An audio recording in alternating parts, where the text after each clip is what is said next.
adjacent Yorktown this Veterans Day weekend. The USL Championship Final, Phoenix and Charleston, begins right.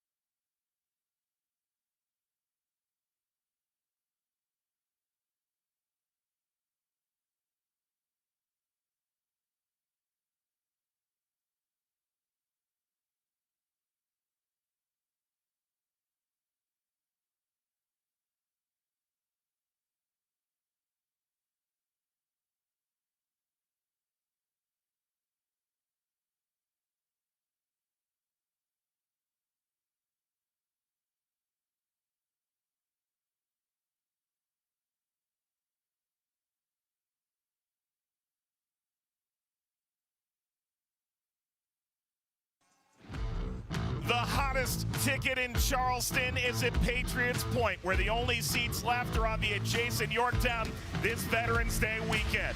The USL Championship Final, Phoenix and Charleston, begins right now.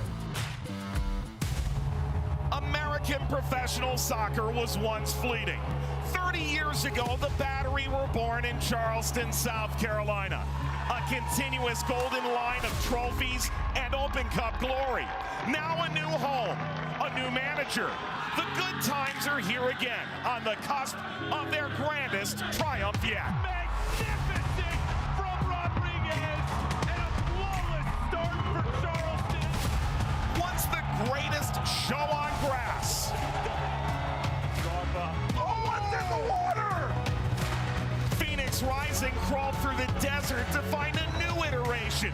They arrive a different club than the one on this very stage 3 years ago. One more ready for the occasion. Is their third final in 6 years the charm? Tonight, they will ignite Phoenix or up the Battery in the USL Championship Final.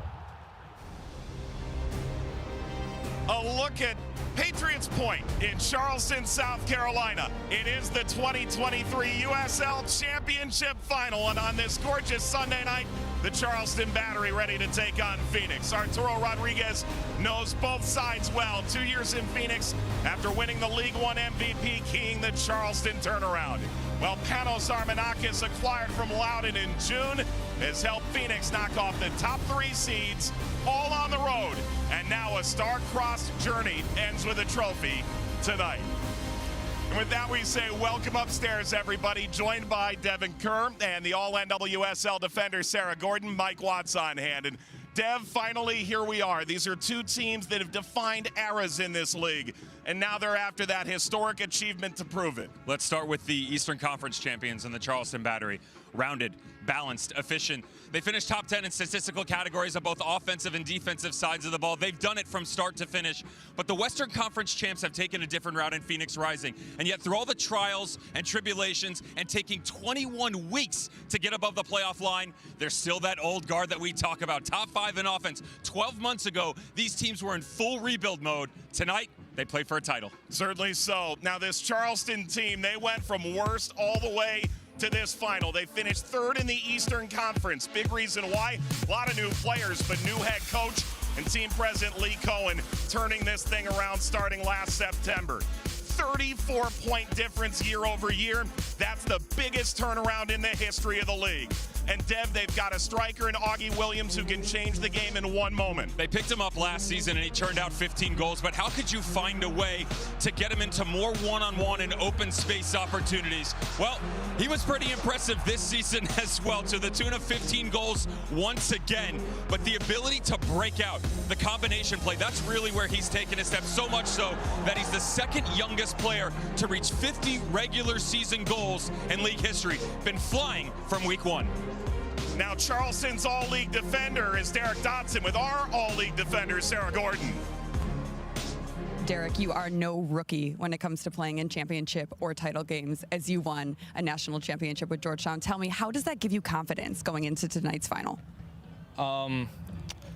It's hard to kind of equate those two because this is kind of the professional ranks. So I know that there's going to be ups and downs. Obviously, in the last national championship, we went up with 10 minutes left and then gave up a goal 5 minutes later. So it's really just about handling emotions and just kind of going with the punches. If we get the first punch, if they get the first punch, just coming back and sticking to the game plan and playing your game. I mean, you got here for a reason, so just believe in yourselves, and hopefully it goes your way in the end.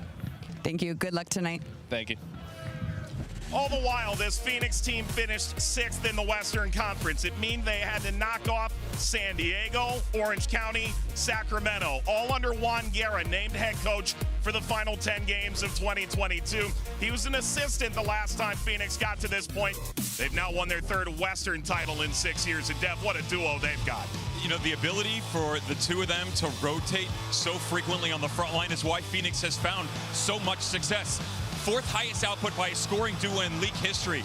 The complement that they have coming off the bench has also given them the ability to break teams down. So it's wide open spaces, but it's fire and ice. Manuel Arteaga, physical, drives at a back line. Danny Trejo, a very different player. The cut-ins from the outside, the one-on-one situations, the ability to exploit back lines, impressive, to say the least. Down to Sarah with Darnell King. You are a staple of this Phoenix side. Tell me, how will that experience and leadership be on display tonight?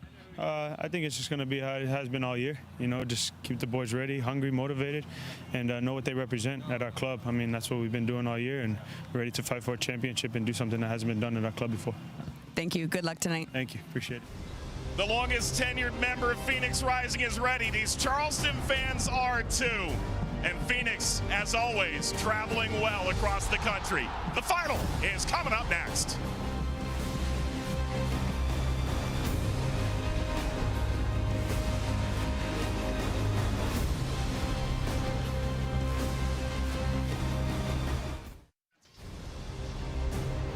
Plenty of tension as this final set to commence. The Charleston Battery welcome Phoenix Rising as we crown our 2023 title winner at Patriots Point. With Devin Kerr, Sarah Gordon, Mike Watts. And we take a look at the lineups, Devin. Same 18, same 11 for both. The Charleston Battery, their style is symmetrical, linear, but very efficient in the way that they move. They want to get their midfielders on the ball. They want to make sure that they stay in this possession battle because Phoenix will try and move them. But I want to look at the press up top. Augie Williams is going to move in the 9. What's the complement underneath by Arturo Rodriguez, who is going to be very familiar with this Phoenix Rising team? Does he jump up top and make it a 2, or do they float side to side? Juan Guerra, Phoenix Rising, what did he say to us on the field? If it ain't broke, don't fix it. Their patterns of play, expansive. They're creative, underlaps, overlaps. They go quickly in transition. The front 3 can be catastrophic to a back line, but it all starts on their own defensive front, and John Stenberg, he controls everything here. The way that they rotate side to side, their ability to make teams feel uncomfortable, all starts with number 3 on the back line. Stenberg debuted in August against San Antonio. They've allowed just a single goal per contest since. Time is unique. This Phoenix team 4 years ago watched time essentially stop for their franchise. A final never played in Tampa. Now tonight, the chance to get that long-awaited start against a Charleston Battery team celebrating their 30th anniversary season. As it's been all playoffs, the countdown is on.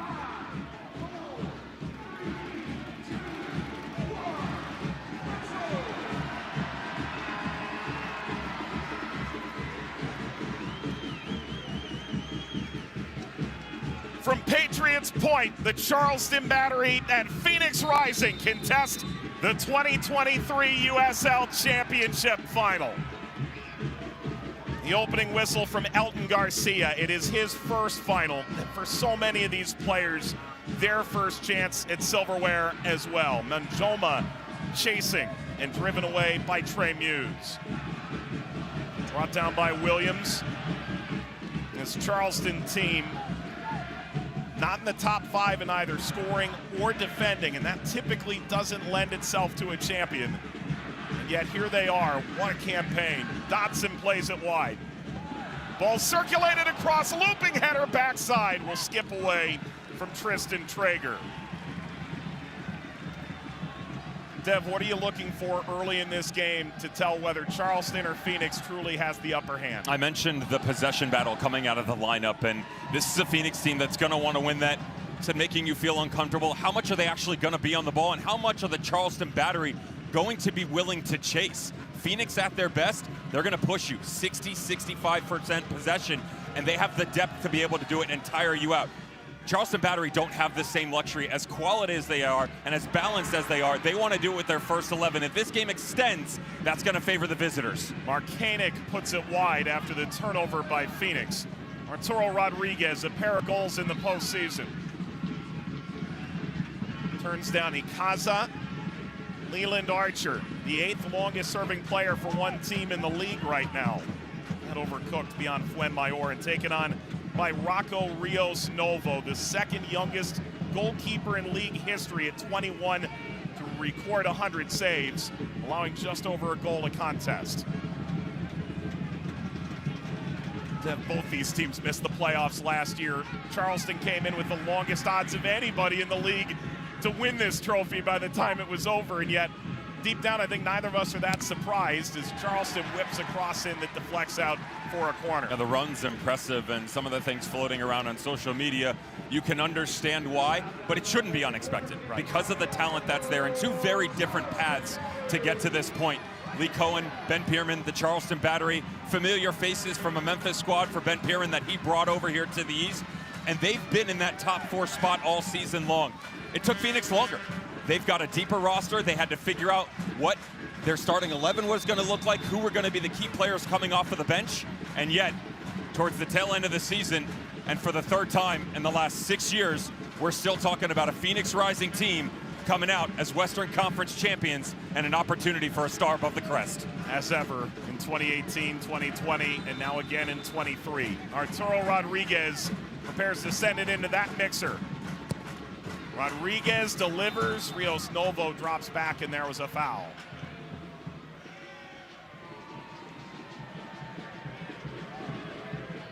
Transfer market once said Rios Novo was the most valuable player in the league. That was when he was acquired by Atlanta. He's come out to Phoenix and grabbed hold of the job with both hands. Such an impressive campaign for the Argentine Youth International. Stenberg. Segbers allows it out. His 7th appearance for Charleston, acquired from Miami. Keep an eye on this back line. Their willingness to sit and allow some of the game to come to them. I'm not talking about the amount that they want the ball. I'm talking about the fact that they recognize the talent in front of them with Formela in the 9 and then Danny Trejos and Armanakis running at them to sit and allow some of the game to go side to side and then capitalize on the space in behind. That quick counter from either Segbers or Derek Dodson could be everything. Ball through, Williams chasing. There's Rios Novo. Juan Guerra took over Phoenix at the end of last season, 4-5-1, and it's been an up and down campaign, unlike his fit game, Dev, which is always up. Incredible year for him as he's gotten this whole team believing, not obeying, and he's quick to make a clear differentiation between the two. Down goes Harvey. August 22nd, 2022, and his journey from the Oakland roots all the way to Phoenix Rising. Friendly reminder, by the way, that if you're a USL Championship fan or if this is the first time experiencing the league, he's only been a head coach for just under 24 months, 22 to be exact. So we can talk about, okay, this is great, that's what they've done, and his ability tactically to be a masterclass, and yet he's only been at the helm for just under 2 years. The journey has been incredible for him. Yeah, we spoke to him yesterday. He got the job in Oakland Christmas Day of 2021. And really, it has not stopped for him since. He and Bobby Dooley bringing in 21 new players year over year. Ball rolled forward by Traore, taken away by Charleston, brought down by Williams. Clips it through for Marcanic.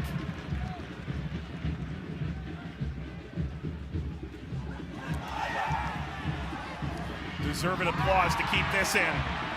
And taken away by Traore and Harvey. Zikaza went down. And now a foul.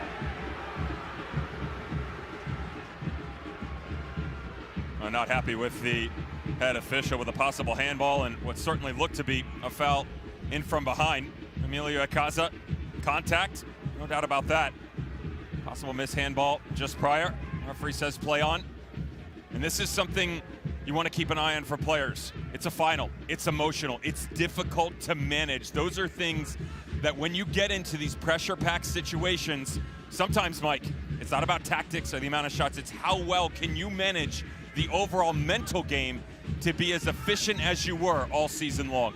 Dev, as a center back, was it first touch, first tackle, first contact? What turned it for you when you played in big games? I always sent a message. I always stepped out right away and made sure that everybody knew that if they were stepping into enemy territory, they were going to have a problem to deal with. But I also encouraged my front line. I wanted to spring a 30, 40-yard ball up over the top and test the opposition. Formella hit King, and King sends that bleacher bound.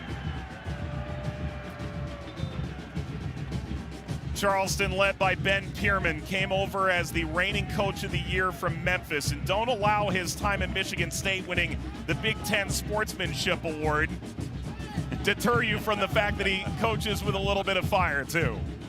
You have to say that one of the best personalities on the sideline in the USL Championship, Ben Pierman. Success everywhere he's gone. Big Ten and Michigan State, 901 FC.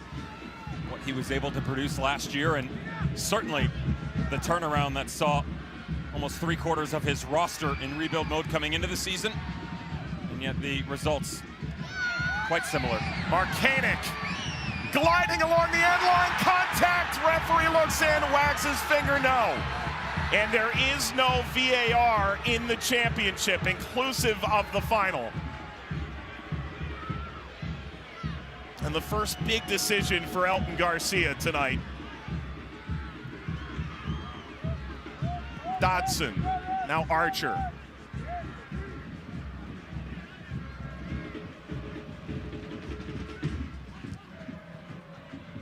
Chris Allen.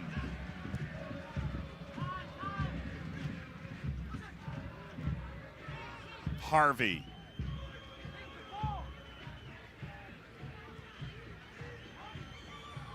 Harvey dictates. Lunjoma. He got stood up. Effective from Ikaza. Field from Traeger. Kept in by Williams. And now Harvey.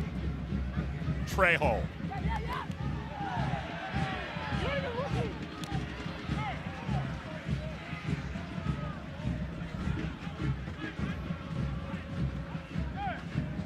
Ikaza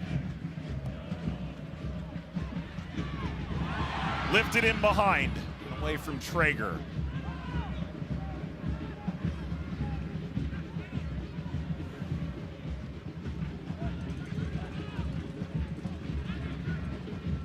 Into Trejo.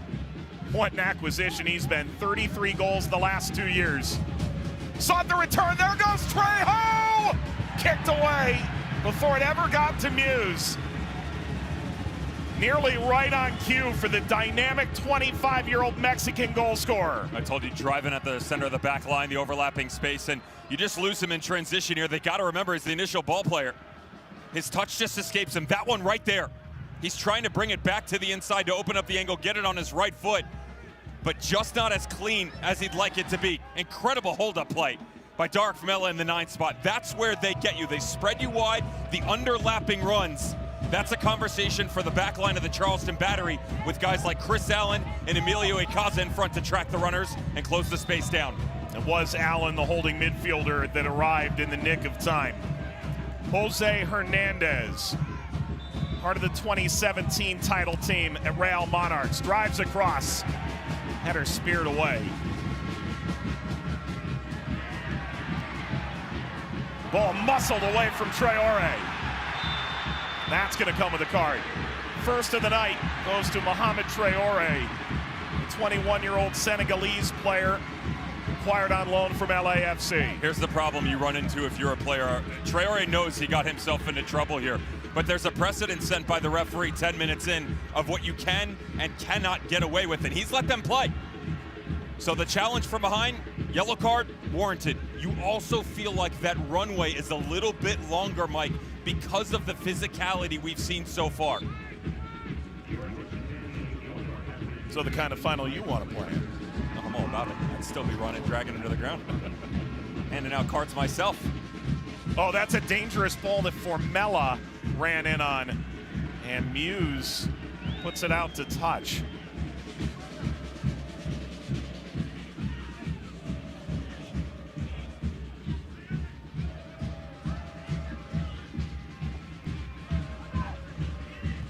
Hernandez. Collision both ways. It's King that commits the foul.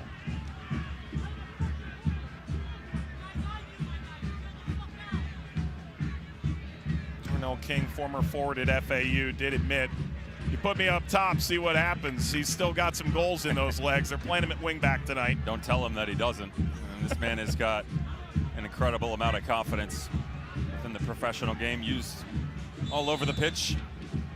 Seen a lot, done a lot. Certainly in a Phoenix Rising uniform, the lone remaining member, as we know it in this iteration, from the squad that went to the 2020 final that never was. Oh, you admit it now. On national television, I'll let you know that it did in fact happen, regardless of the fact that no scoreline was put out. Yeah, all right. Off the mark from Rodriguez. You know, the thing about Darnell King that really stands out to me is the leadership qualities that he brings. And there was a game against New Mexico in 2021 where Phoenix really only had 5 healthy first-team players, but had to go through with playing the game. Did. He was the captain of that team with a lot of academy guys. And this deflected en route from Njoma. Said, I call the academy guys to this day. They're my teammates. They're looking to me as a path forward. You have to love that overarching view from your longest tenured player. And this is a guy that midway through the season was happy just to be on the bench.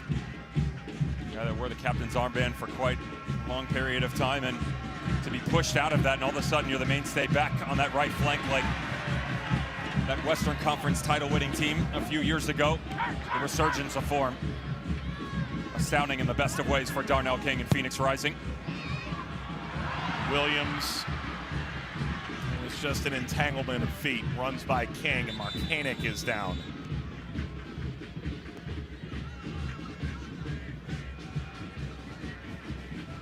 You know, Dev, they brought in Markanek in part because they were trying to figure out how to handle the wide attacking player position. Turns out Ben Pierman had a really good one. He's not here tonight because he's busy in Indonesia with Mexico, the Under-17 World Cup. Fidel Barajas named All-League, the Guardian naming him one of the most promising young players in the world. And Markanek, especially in Barajas' absence, has been excellent in these playoffs.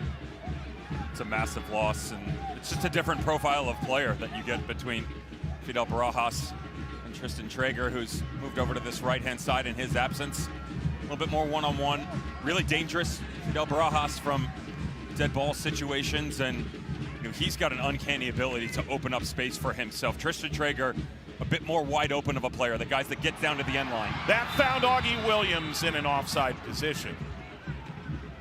But it was naturally going to look a little different tonight, right? Whether it's Traeger or Markanek on either side, without Barajas, another look at Augie Williams trying to sneak through. But still the same look, and you get that spearhead up top in Augustine Williams, who, you know, this is a tendency of his. He gets caught at times ball watching, gets himself into really good spots, but the opportunities that are there are plenty. 15 goals on the season. If he can tighten that up, just the bending, the timing of those runs a little bit better, you're looking at a 20-plus goal scorer. Turned over by Armenakis, carried forward by Charleston into the penalty area. That ricochets out. A battery corner won by Chris Allen. What do you like on set pieces for this Charleston team? There's a bunch of different looks that they give you, Mike. I think the most important thing is they keep you guessing.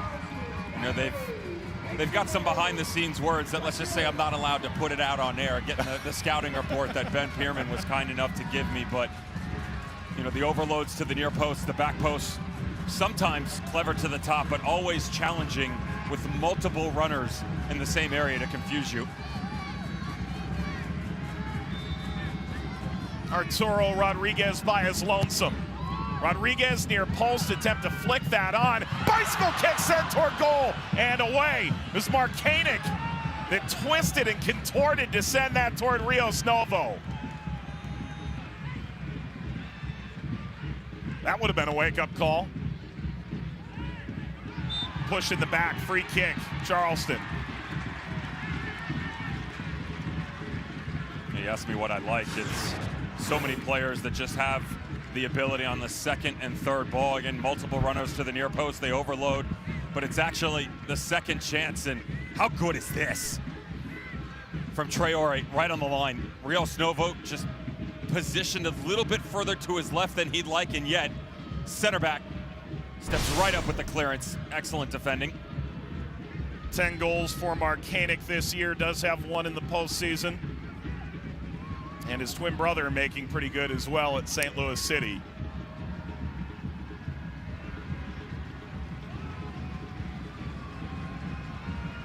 Rodriguez, 2 years in Phoenix after being the Young Player of the Year and the MVP in League One. Rodriguez hangs up looking for Dodson. Rios Novo allows it out.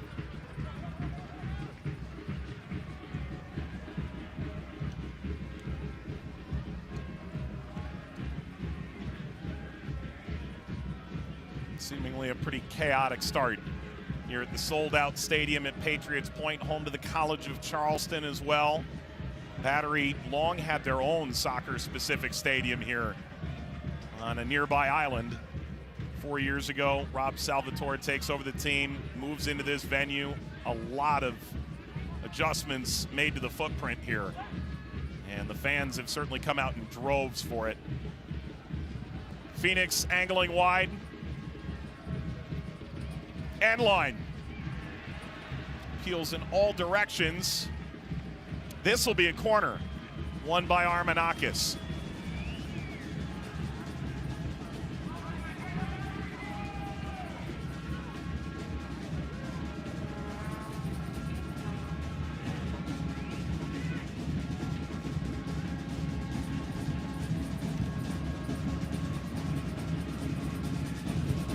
Armanakis curls the corner.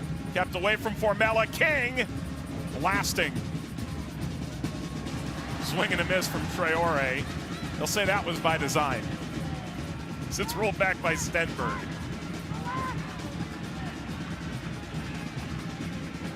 Look at how quickly that Charleston back line stepped.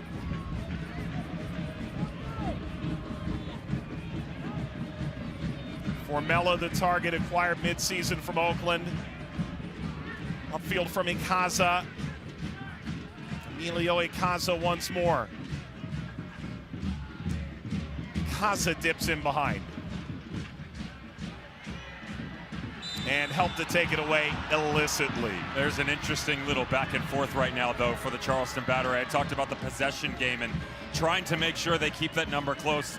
They carried 62% after 5 minutes, but that number's dwindled. Phoenix almost near 60, and yet the press becoming more prevalent. The last 3 times they've stepped up and pressed into the final third, they've been able to gain possession on their own. So it's on their own terms right now.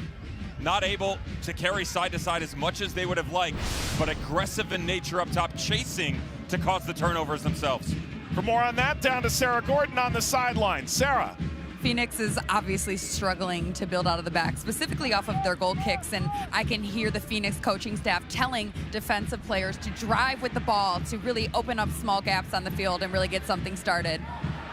Thank you, Sarah. Carried forward here by Traeger. Heavy touch inward, intercepted by Hernandez.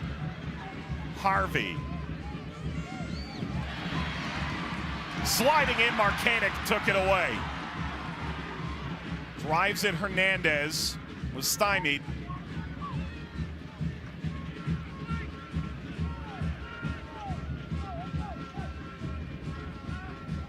Dodson.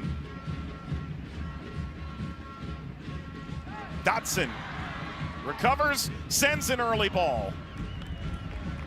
And out to stay with Charleston.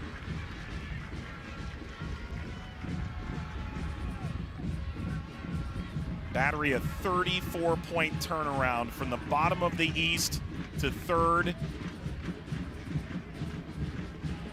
The top 2 seeds in the East ousted in the first round, Pittsburgh and Tampa Bay this year. Nobody was safe on the opening day of the playoffs just less than a month ago. Harvey couldn't hang on.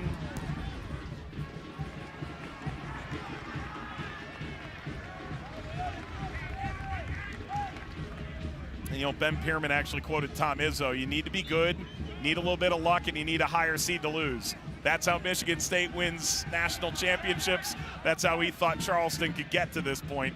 But even he would admit no one could have anticipated this. Marcanic, covered by Rios Novo.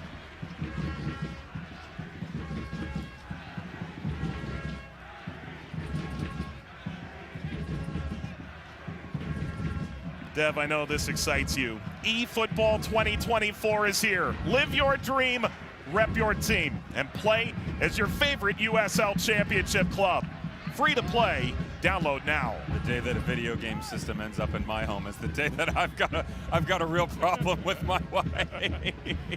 I think it might be the day your third child moves out. There you go. Yeah. I'll invest behind the scenes until then. Understood. You know, start the man cave early. Kaza knocks it over. Rodriguez trying to work off of Traeger.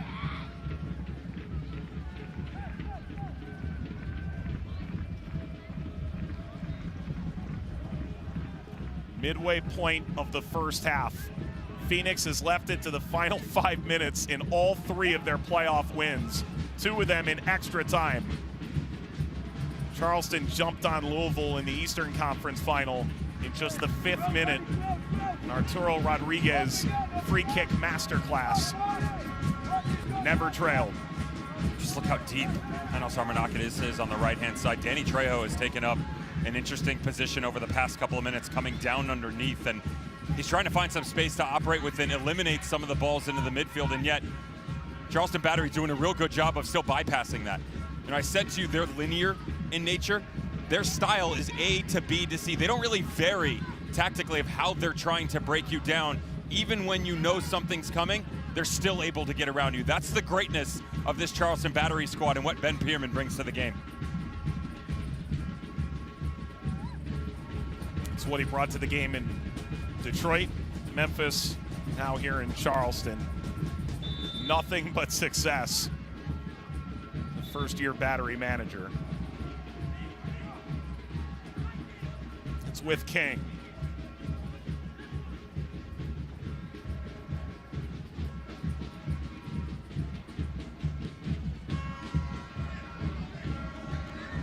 Plenty of tugging on the jersey. Fuenmayor held it up effectively enough. It'll play Rios Novo.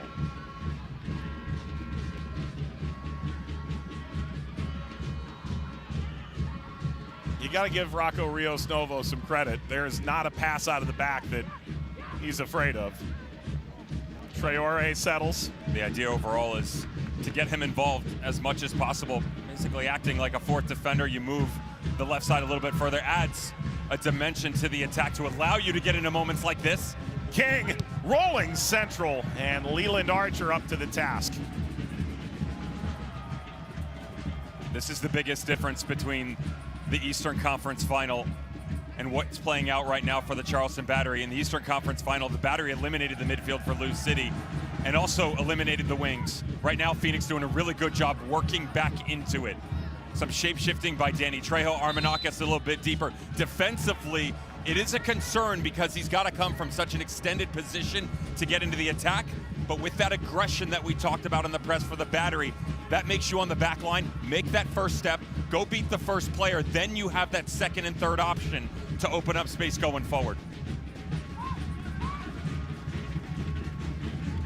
Rising manager looks on. They can shapeshift because there is so much versatility in the attacking pieces for this Phoenix team.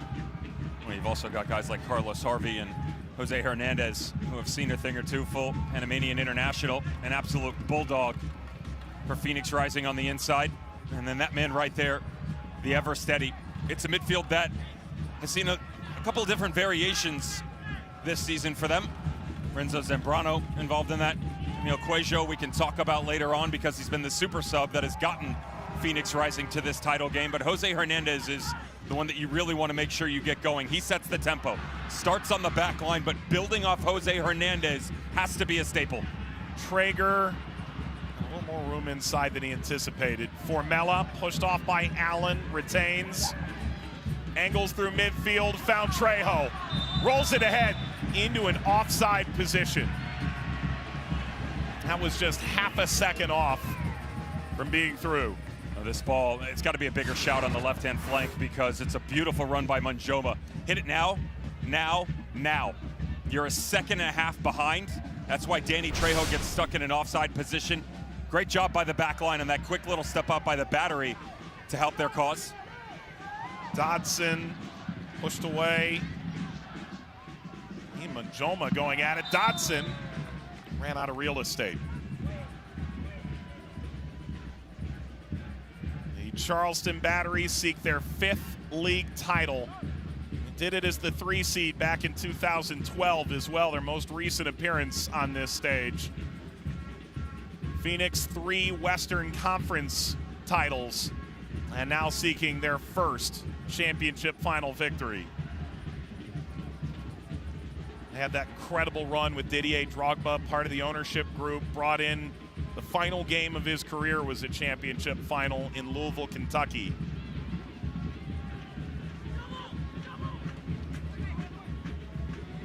Pushed inside by Formella, Hernandez forward, Armenakis contemplative. There's a lot of space out here. Fuenmayor, King, the wingback, extending. Turned down Armenakis into Trejo. Rodriguez gave chase, chipped over to Harvey, but it wrong-sided him.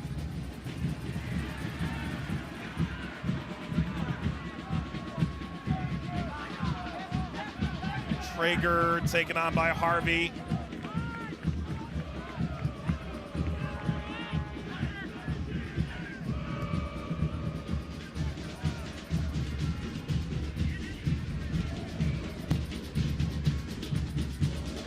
Harvey, Devin mentioned, full Panamanian international, acquired off the Galaxy. They could not believe he was available. What a piece he's been in midfield for Rising this year.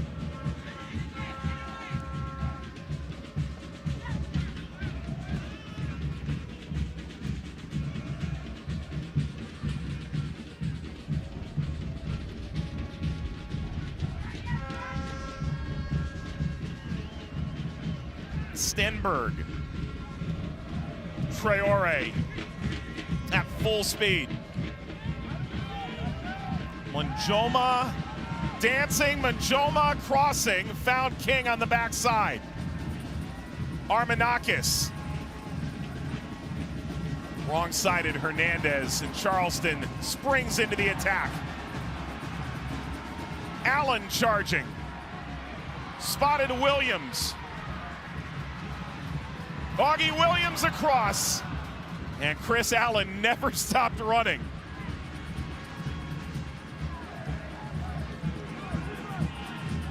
Formella the other way. Dodson.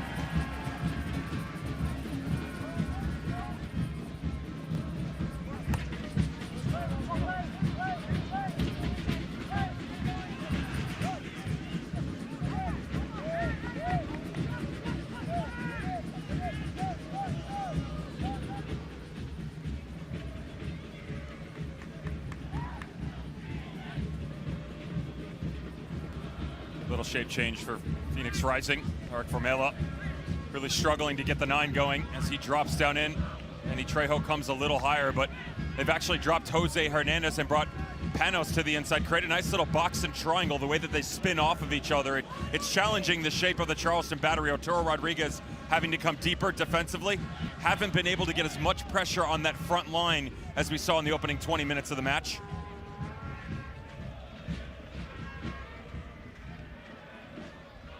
Bit perplexed. Phoenix retain in the back. Looking to find a gap. Stenberg.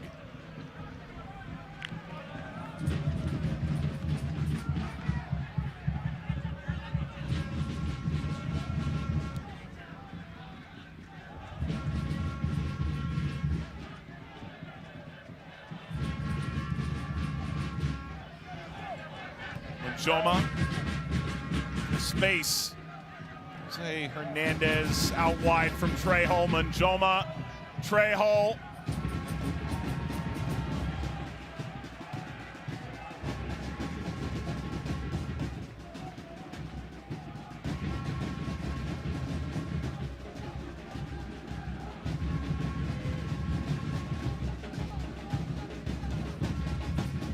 That might be your X factor. Trey Muse, or so said Ben Pierman yesterday. You've been following him a long time, Dev. Since his time at Indiana, Big Ten champion, and a guy that is very well versed in competition at the collegiate level. I'm not sure there's any better that teach you how to go and fight through a game. But then the evolution as a goalkeeper himself, this is a big one, ball at his feet, trying to tidy that up. Becomes a bit more expansive. Certainly his counterpart in Rocco Rios Novo knows all about that. One of the cleaner ones that, again, that added dimension where you're not having to rely on one of your defenders in the build-up process. Helps draw out more space, more players, and then eventually the idea is to try and play in behind that. I would say that the ebbs and flows of that conversation tonight is varying drastically for both teams. Ikaza.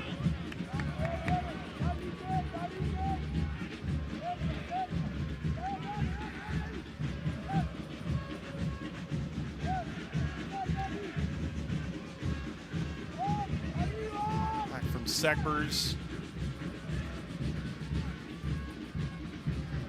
This is where they're going to run into a problem, the Charleston Battery. If Phoenix drops and barricades themselves, sits in this low block, you need someone to go beat someone, but you need that extra player, Mike, and it's a bit hesitant at the outside back spot from Segbers and Derek Dotson for my liking. It allows you as Phoenix to just keep the entire game in front of you, so even if that first one misses, if you get an Arturo Rodriguez and Ikaza coming out of the midfield, they've still got the numbers game, and they can pass side to side, and it's not an issue. I'd love to see one of these guys spinning off the outside. You catch an extra inversion, an extra player, and all of a sudden, if you're a defender on Phoenix Rising, you're trying to guess where that threat is coming from.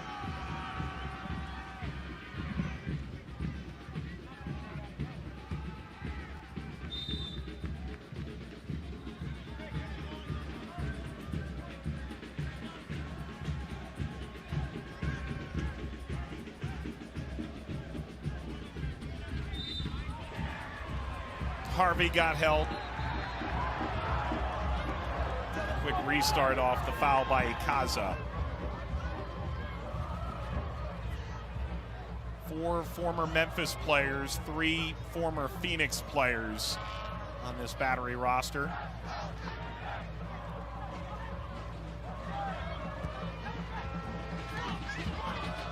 Manjoma, Dotson up to the task.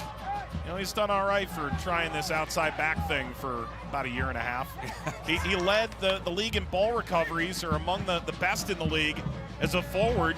Ben Pierman goes, I'm going to try it right back. He thought it was a joke. It's not a joke. Derek Dotson could very well be playing in MLS next year. He's going to be a free agent at the end of the season. Yeah, an All-Big East player that scored 32 goals at the collegiate level, won a national title.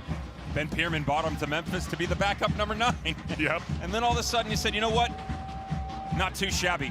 And yet all the stops that he's been at so far just continues to cultivate his game in a positive manner. Trejo. Arturo Rodriguez has been a little bit everywhere tonight. 60% of the ball for Phoenix in the first 35 minutes tonight. You were asking coming into the game just how much possession are you willing to cede in a game like this? There, I suppose, is your answer. Yeah, the numbers jumping up and down, though. They've gotten it back to 50-50, and all of a sudden, Phoenix out in front again. This is what the Battery are looking for, though, and you know, trying to find a way to get the extra breakdown. That's a way. Segbers got there. Marcanic! He's been knocking on the door. He knocks it down. Nick Marcanic puts the Battery ahead.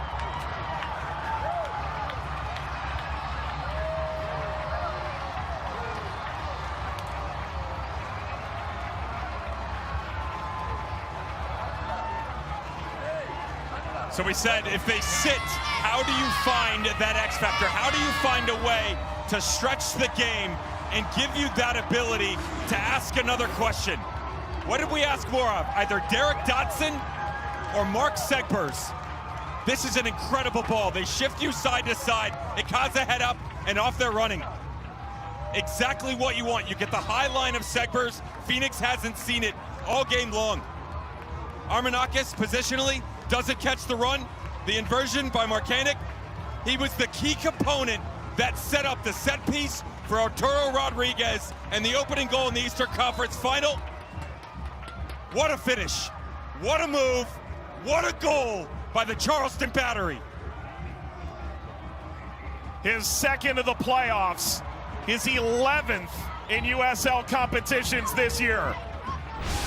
And it takes a lot to really put yourself in Battery lore. That goal might be it. The 36th minute, and Charleston, the longest odds in the league to win the title this year, lead the final.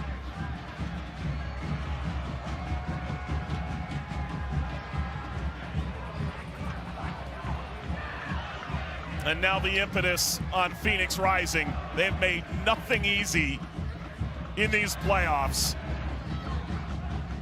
So would you expect anything less? They conceded in the 31st minute of the Western Conference Final to Russell Cicerone of Sacramento on the road, and still they came back to win. Turned over to Markanek. Spotted the wide run of Traeger. Traeger cuts, Traeger sends it wide, and that may have lit this candle. Again, it's the long ball up over the top by Emilio Ikaza. Good job jumping underneath. Look at that little jump up off the deck. I mean, the level of difficulty here for Nick Markanek. So difficult. The way that it jumps up off, it's got a little bit of a spin, almost a kiss of death at times for a player, having to adjust, taking it out of the air, and yet still redirecting it, taking some of the sting off into the ground, away from the goalkeeper. Truly a masterclass finish by the young man on the outside for the Battery.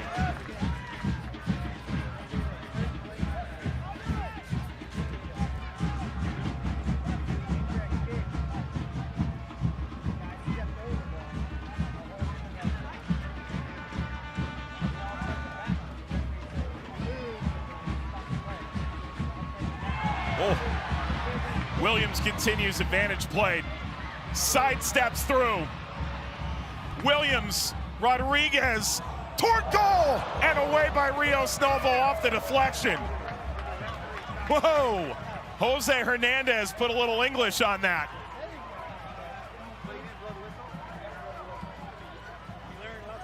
Momentum about everything right now, and Phoenix Rising need to be very careful after the goal. Brought everybody together, quick conversation, but their speed of play is dropping. For as much as they've been on it and they've moved the Charleston Battery, they're starting to miss some of their runners. They're taking chances, possessionally coming forward, but with all the space that's being left in behind, this is communication. Cueing everybody, if we miss, where's the attacking defending to make sure we're not being broken down? They're missing the boat right now. Rodriguez has hit corners exclusively from the other side tonight.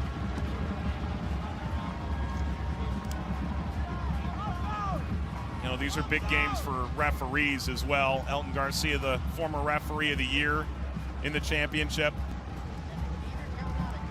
has a lot of eyes on him this evening, as you would anticipate.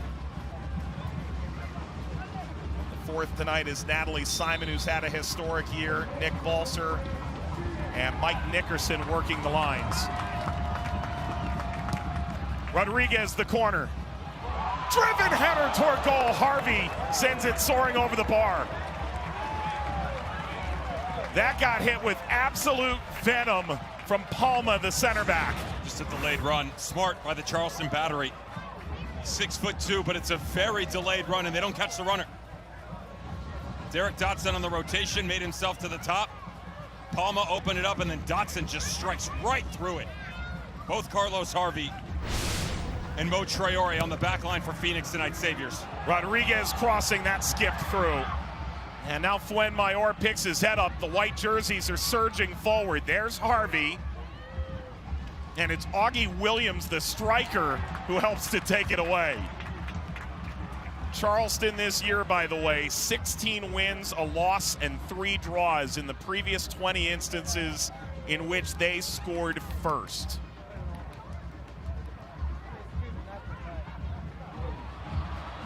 Headers slipped through, seeking Williams, Rios, Novo. Down goes Dodson.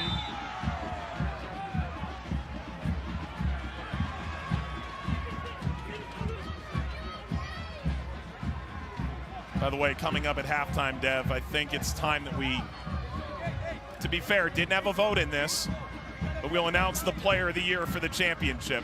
And that player is in the house tonight. So we'll reveal that. We'll also take a look at highlights and stats, the storylines from around the league, and what's been a historic season for the United Soccer League.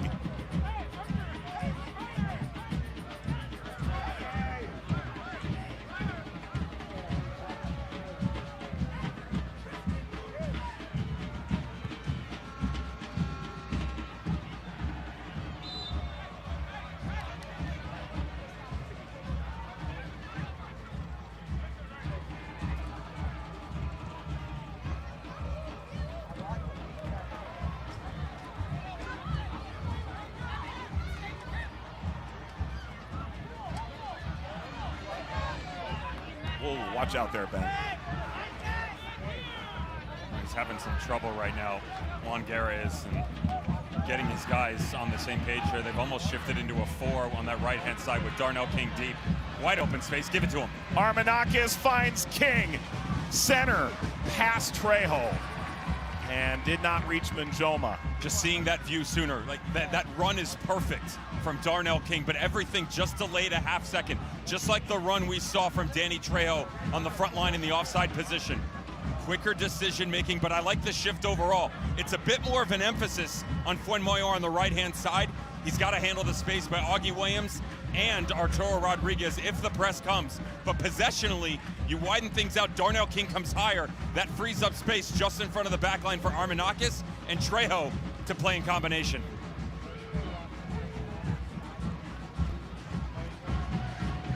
Armanakis. Trejo. Got muscled off the ball by Archer. Rolled wide by Traeger, advantage play. Augie Williams looks up. Williams crossing. Deflects away, still it's Rodriguez. Gives it to Markanek. He's trying to navigate and commits the foul at the end. Markanek, the goal scorer in the 36th minute, looking to double his money. What was the conversation we had a couple of minutes ago about the offensive defending for Phoenix Rising? When they come in possession, watch all the space on the turnover that they leave in behind. And this is the issue. You rotate high on one side, that's fine, but you got to make sure you have proper coverage.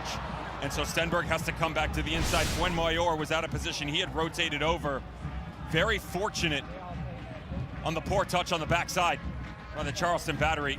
Could have easily been a second of the night. Harvey.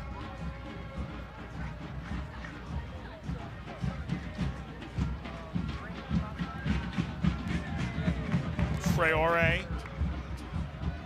Stenberg.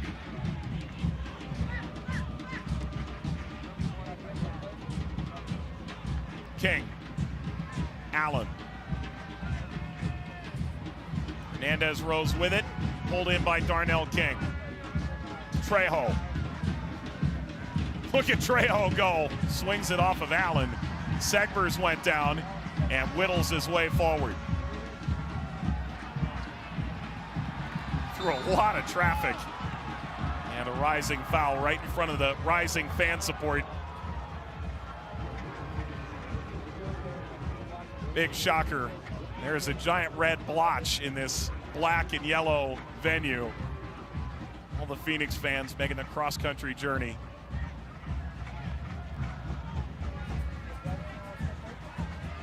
To have the support from this Phoenix team over the years. You know, you talk to Juan Guerra about it. Everyone feels it, right? It's pretty magnificent how much they care and how well they know the game. Well, it really started 2017, but the success that they experienced in 2018, Western Conference champions, making it all the way till the title game, falling just short against Louisville. But it was the road game in the Western Conference Final at Orange County where they turned it into their home fortress, Championship Soccer Stadium. Something different here tonight, Mike, because emotionally they're rattled. They're frustrated in this game. They're trying to find a stranglehold in the midfield. They've chased a lot, but credit to the Charleston Battery, because outside of the opening 10 minutes, they started to struggle, finding out where the possession pieces were going to come from. Could you find a way to break out of the traditional A to B to C type format? Get out of your comfort zone. Mark Segbers, Nick Marcanic answered that question in the positive in the 36th minute for the lead after 45 minutes. Fans are headed to the pavilion here at Patriots Point, and they've gotten exactly what they came for. The opening goal tonight, Trey Muse, hardly tested to this point. And the Battery trying to turn this worst to first all the way into a title. The goal scorer, Nick Marcanic, with Sarah Gordon. Incredible goal by you, and you found your success by really dropping their back line with the ball in behind and then finding the space in front. What were they giving you in this first half? I mean, they're good in possession, and I know their fullbacks go out high, so we just try to exploit the outside areas, and that's what we did. And good ball to Mark, and he found me on top of the box, and yeah. Okay, good luck in the second half. Thank you, Sarah. Thank you, Nick. He has now scored the opening goal on 3 occasions this year. None more important than this, because that was on the line. Nick Marcanic opens the scoring in the 36th. A long way to go at Patriots Point. You'll meet the Championship Player of the Year when we come back.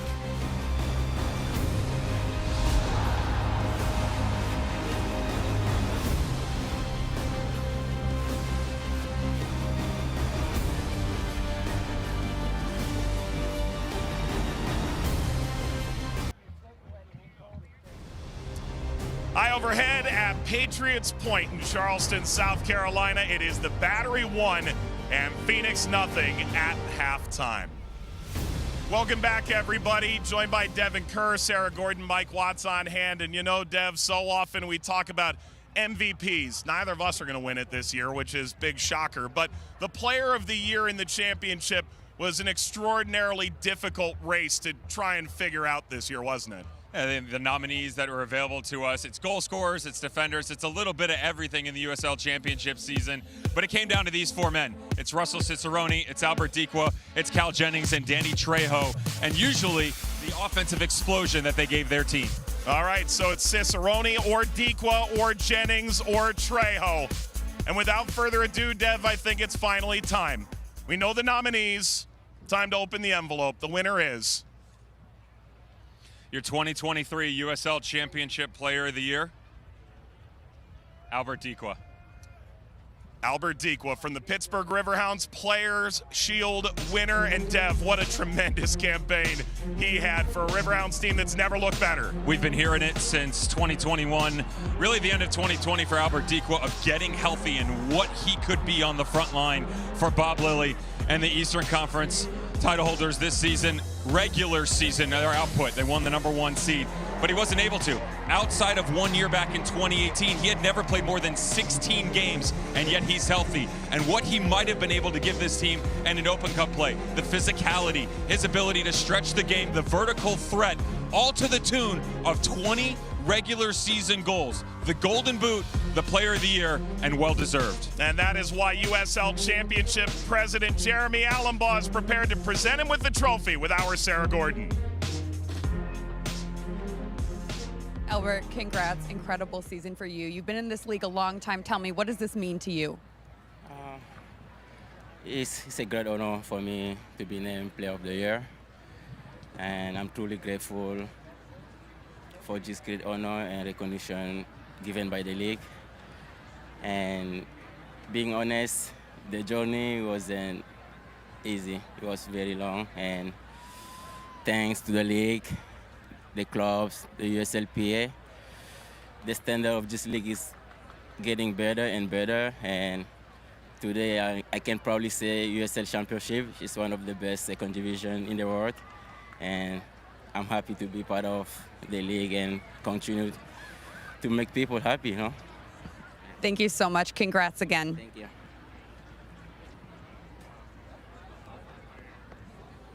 Congratulations to Albert Dequa, Player of the Year in the USL Championship. That might be your final MVP. Nick Markanek, the opening goal. We'll show you how it happened. The Battery lead rising in the final, 1-0 at the half.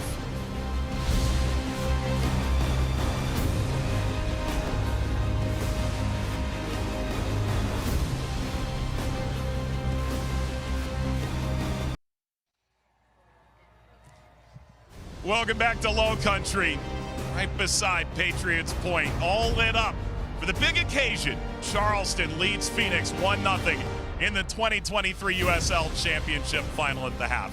That's Devin Kerr, Mike Watts as well. Dev, what do you make out of that first half? Did it fit your anticipation? Absolutely. I was a little concerned because of how well the two coaches know each other, Juan Guerra and Ben Pierman, that this could be a stalemate. That wasn't the case whatsoever. They were all over the map. The tactical changes galore for both teams. Incredible moves by the Charleston Battery to both start quick and then finish quick because they faded right around the 15-minute mark. All right, let's take a look at first half highlights and show you all the images. Nick Markanek had a heck of a half. Just 7 minutes in, the Charleston Battery started to figure out that some of the midfield, like we saw in the Eastern Conference Final, was going to be eliminated. So the space on the outside, who's going to be the most aggressive one? Is it going to be Darnell King? Is it going to be Manjoma? It was King, and they've got a pretty good shout for a penalty here. One-on-one, Markanek around the outside. Good cut. Referee says no. But this is the expansion. As predictable as it can be, you still have to have the willingness to take risks, and that's what you get from Mark Segbers. Panos Armanakis had dropped deep. So as you come high, if you're Mark Segbers, you're stuck in this gray area of who's going to pick me up. Is it King? Is it Fuenmayor? Is it Armanakis? It's no one. Instead, the cut back across, and what a finish this is by the youngster. Nick Markanek, at just 23 years of age. Incredible to the bottom corner. The opening goal and the lead for the Charleston Battery. You can see the numbers heavily in Charleston's favor in terms of opportunity. Phoenix, plenty of the ball. They're going to have to figure out how to make the best of it now. Second half is coming up. Is Charleston ready to add their fifth star, their first under Ben Pierman? Is Phoenix capable of yet another comeback? The second half is coming up next.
Are you completely back? Are you back from? No, I'm almost back. I'm just waiting. I have 1 more month and then I'm quit. Okay. How's it going? Good? Mine is LCL and SCL. So yours will be back quicker, like 6-7 months. But this is the time where you get stronger, faster. So, yeah.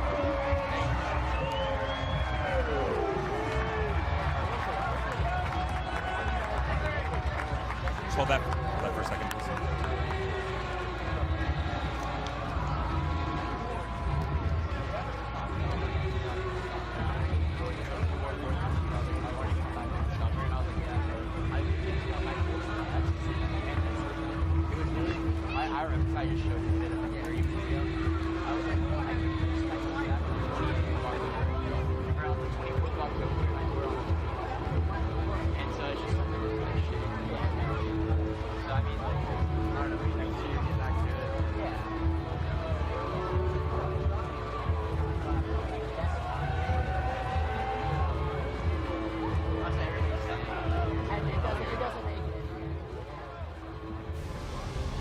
It's a little chilly. Other than that, what a magnificent night this has turned out to. Under the lights in Charleston, South Carolina. The Battery lead Phoenix 1-0 at halftime. Let's get you caught up on some news around the league. North Carolina FC are your League One champions, knocking off Charlotte Independence in penalties, and guess what? They're in the championship next year. Rhode Island FC is set to join the championship. Brett Johnson doing amazing things there. Connell Smith, their head coach. They've already made some signings too. And the Tidewater Stadium will look excellent, just like it's going to look in Spokane when they join League One and the USL Super League in the coming year. As expansion continues and the inaugural campaign of the Super League begins on the international calendar in August of 2024. Exciting things happening, Dev, and there's some pensive faces in this Charleston crowd. If you're Leland Archer, you wear the armband, you're the longest tenured guy in the club, and now the expectation falls to you. You got the goal, now you got to defend it. This Phoenix team is a second half team as well, and what he's going to be looking for is the movement in front of him, where it's coming from, and specifically if Phoenix want to have success, it's got to be in the 9. Dark Formela was not involved enough in that first half. Lowest amount of touches on Phoenix Rising. They got to play at him to allow the space around to open up, and especially that pocket in front of the back line. That's where they're at their best. On to the second half of play. We will crown a champion tonight. Phoenix for the first time, or Charleston for the 5th. Intriguingly enough, Dev, so often we get those awkward road team winning the title moments that doesn't have a lot of noise. The Battery, all 5 of their titles have happened on home ground. Well, and if they get one tonight. USL Championship history dating back to the modern era as we know it in 2011. Only 2 teams on the road have ever won a title. That's the 2019 team of the Real Monarchs, who took down Lou City, and then most recently 2021 Orange County on the road against the Tampa Bay Rowdies. One of the more difficult things to do in USL Championship history. Plenty of jostling. Williams shielding this to the line for a corner.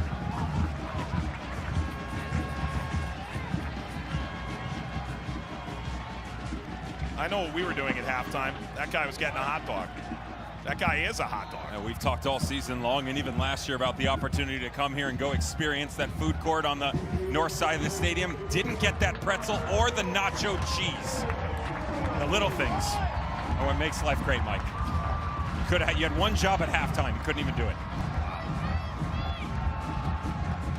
Arturo Rodriguez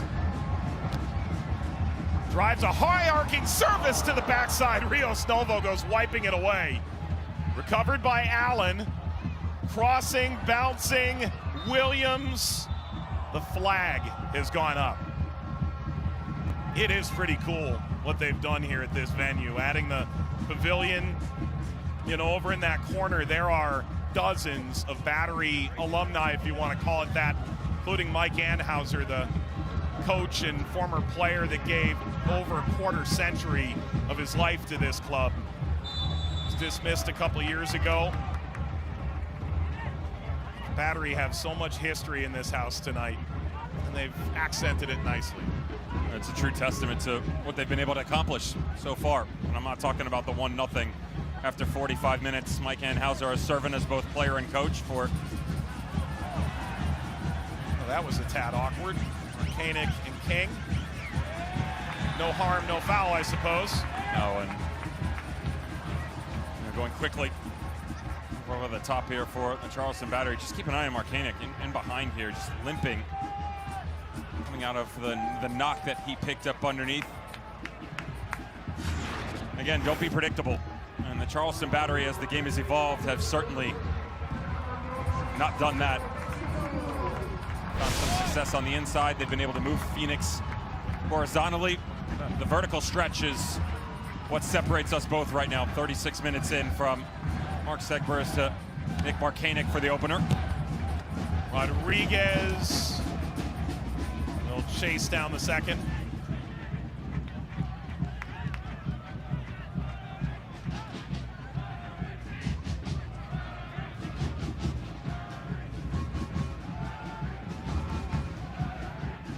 Allen domineering header in the first half. Carlos Harvey was able to intervene upon.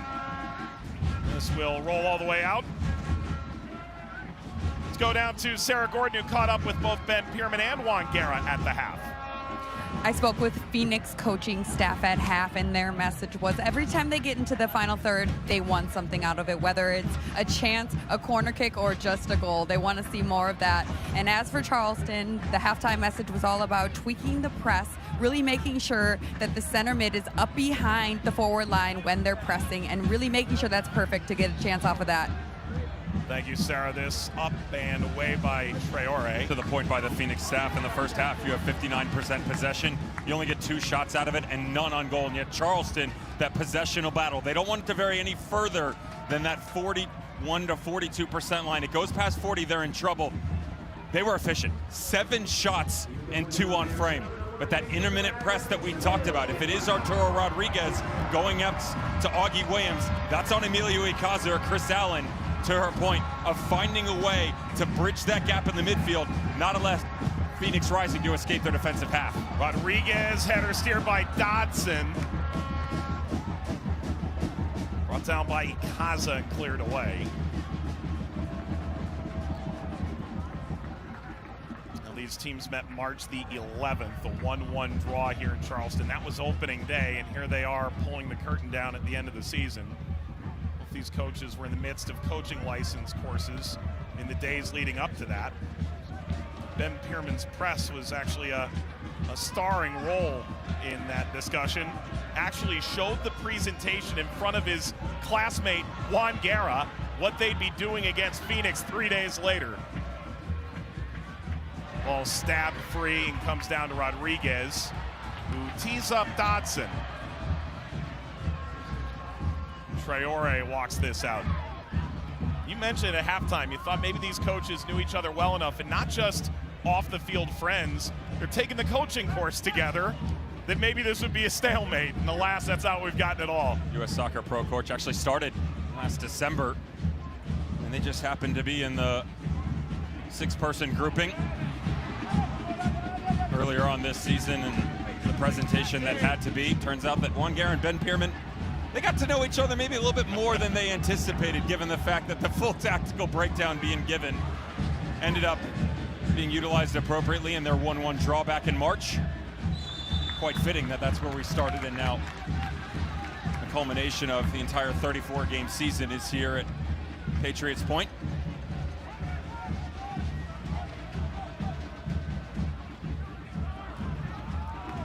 Their first full season at the club. Pierman took over for leaving Memphis at the end of last year, failing to agree to a new deal. Guerra leaving Oakland midway through last season. We'll go racing by Traeger.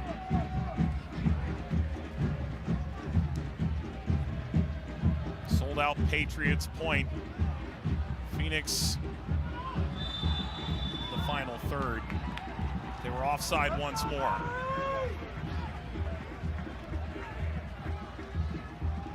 Temperatures in the low 50s, and yet the final allotment of tickets they put out on Thursday was gone in a little over an hour.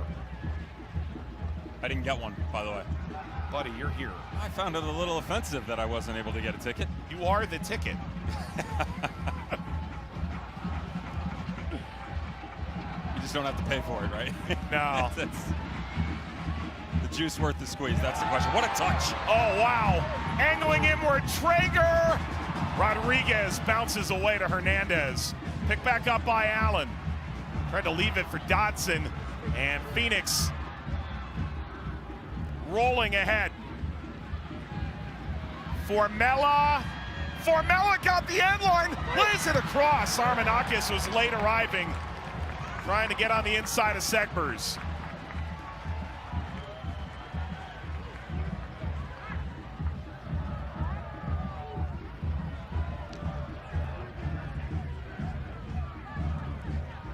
The first chance, it's felt like Phoenix could make Charleston quake in their boots a bit. The space is there if you're willing to step into it. That's the real question is, you know, how much are you willing to really push the tempo there, Mike? Because it got them into trouble towards the tail end of the first half. It's certainly where they ended up with the opportunity to be broken down. And Charleston Battery stepped in nicely. Lanjoma. It's just finding that balance on both sides. Armanakis. Brought down by Harvey. Rolls, deflects. Outside the width of the goal.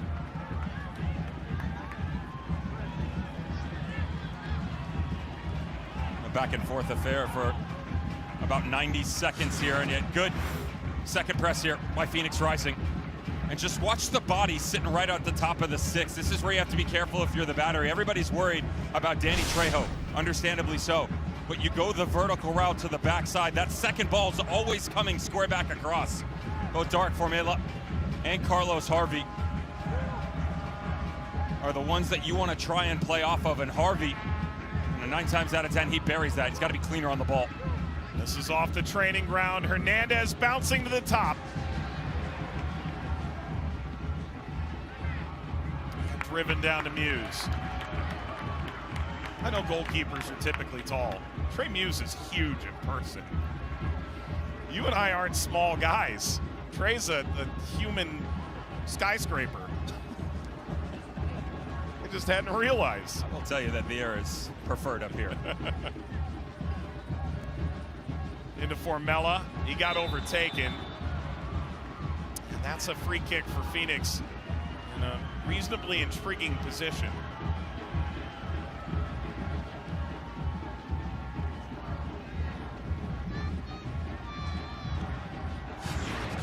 Target man in the 9, Dark Formela. Better. Unfortunately for Phoenix Rising, most of his touches in the first half were in this fashion. And the idea is to be able to play into him, open up space laterally, runs in behind. And they've really only gotten one of those right. He comes in, you play into him, you don't have the secondary ball to the side, you don't have the quick touch and then the ball up over the top, so they've had to retreat, explore another avenue.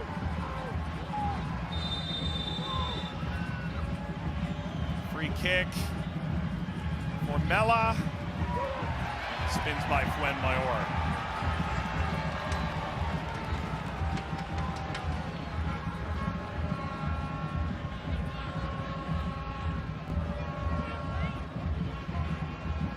Phoenix starting to contemplate some subs, and notably, Dev, you leave one of the most dynamic scorers in the league on the bench throughout this playoff run. So Manuel Arteaga could find his way into this game at some point, and Rising preparing to make a couple of adjustments in the near term as well. I asked Juan Guerra yesterday, who's your X factor? He said, I think it's going to come off the bench, which tracks for how their postseason run has been. 3 winning goals in this postseason run. 119th, 116th, and 90 plus 2. Pirouetting out of harm's way. Kaza played down the line.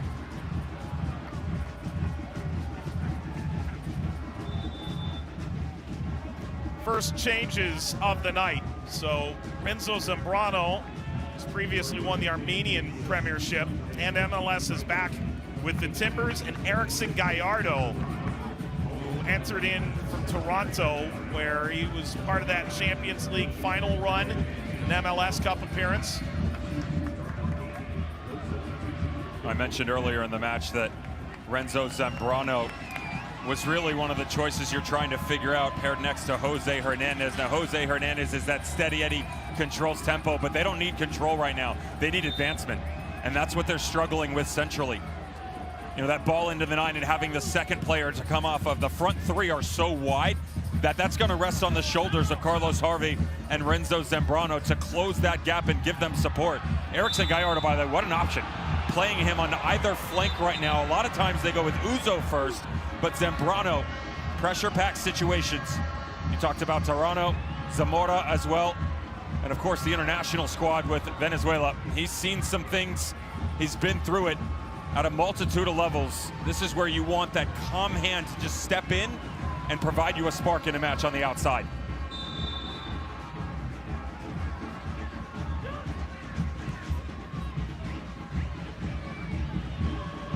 Lanjoma.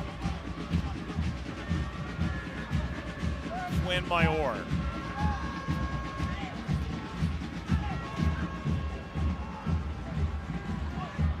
Behind over by Archer.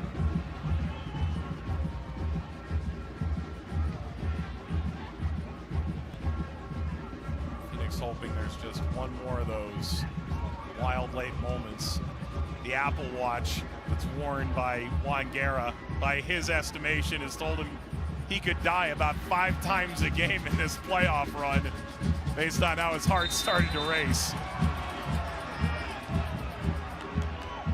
This has left a lot of fans with palpitations, and with another half hour to play, you'd imagine there's still plenty of drama to be dished.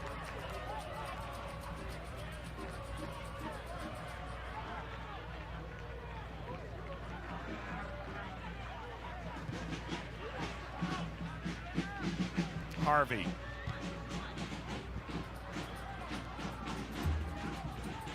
Stenberg.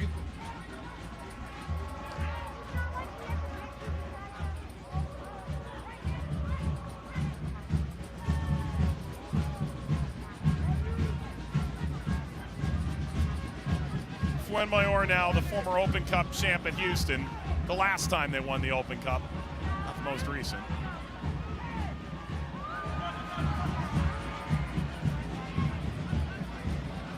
Harvey sweeps to Armenakis down the line. Njoma, Harvey, Ikaza. Ikaza's got some words for Harvey too.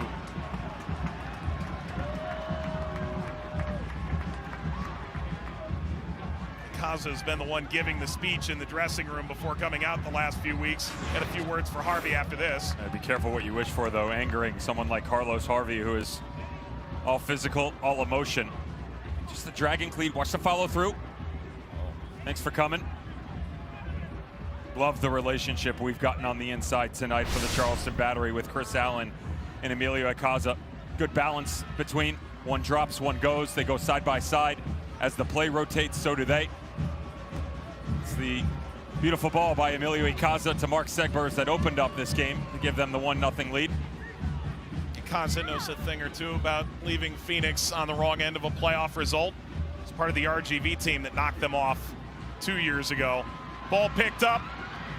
Armenakis, Njoma slicing, settled, and high by Erickson Gallardo.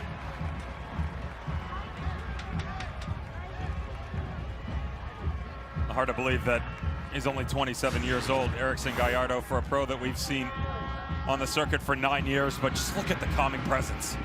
Again, a guy that's seen so much, driving centrally, pulling players with him. Ball's got to be a bit cleaner to the outside quicker. That touch to the outside, anticipation by Eddie Njoma. If he comes a bit wider, he can step into that first time, Mike, or the first touch brings him closer to the end line, opens up better space to cut it back across.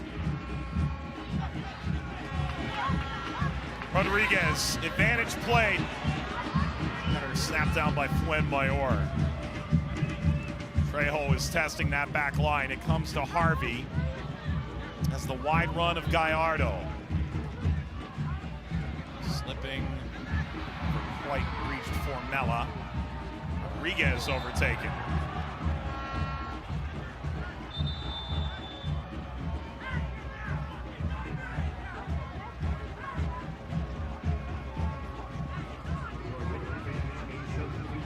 Charleston will go to their bench for the first time. Beto Avila off the bench, the 23-year-old native Texan acquired on loan from Houston back in May. And that's it for Tristan Traeger, the Air Force former WAC Offensive Player of the Year who had to get a waiver from the Secretary of Defense to be able to play pro soccer before his service.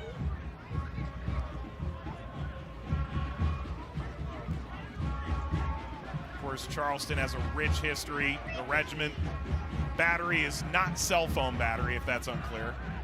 They actually spell that out quite clearly to us. On that move by Erickson Gallardo, the first shot we've gotten for Phoenix Rising in the last 3/4 of an hour, the 18th minute mark. Avila hits the cross. That's It's going to skip away from Arcanic. I talk about having key moments within a match, right? The momentum swings as well. This is an emotional squad, Phoenix Rising, with a lot of very gifted individual players, and all the touches are great. Unlocking them side to side is fine, but you've got to give them some confidence, got to put some balls out in front of them, allow that front three to combine.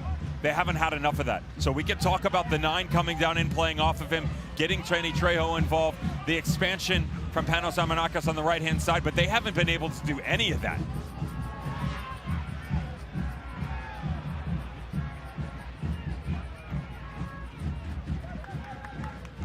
Well put.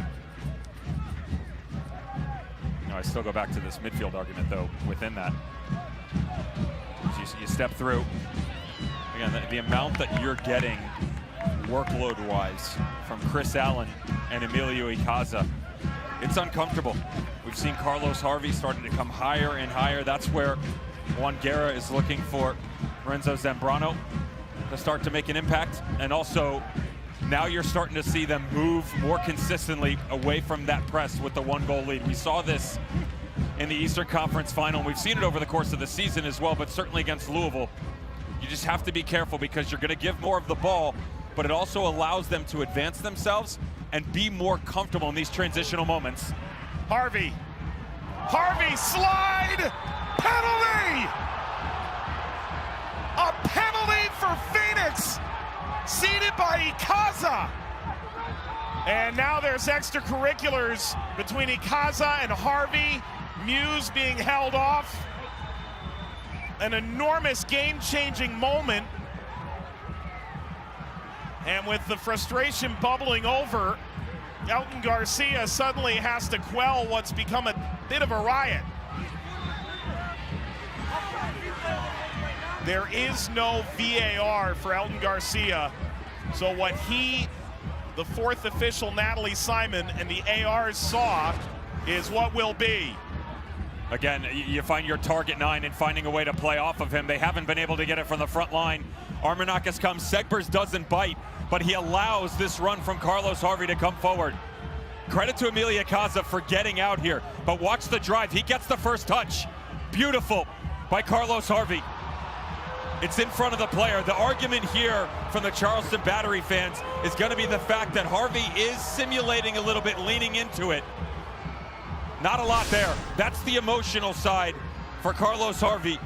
That can be. I'm not sure there's any contact, but that's a beautiful run coming out of the midfield. They wanted it from Zambrano. They get it from Harvey. But what's going to follow is the real question. Touch. It comes with his leg, but there is contact as well. People at home, you think that you're going to say he got the ball. He also protrudes the run and creates contact on the player overall. They have changed the call after consultation with the AR. Correct me if I'm wrong, Dev. They've deemed this a corner, and the Phoenix players are incensed. So if they go that route, I told you, if there is some leaning on the simulation side. He does get the ball. That's not the point. It's the fact that the player's already leaning. If he's leaning into it and the player touches the ball, now you're talking about a good tackle. If he comes high, even with the touch, and takes him out, you're having a different conversation. But that viewpoint, because of that lean, that's the correct decision. And Dev, without VAR, you're supposed to discuss with the AR. That's ultimately the best view that they had of that play came from Nick Bolser. So it's a corner, not a penalty. And that is a obviously enormous change of direction.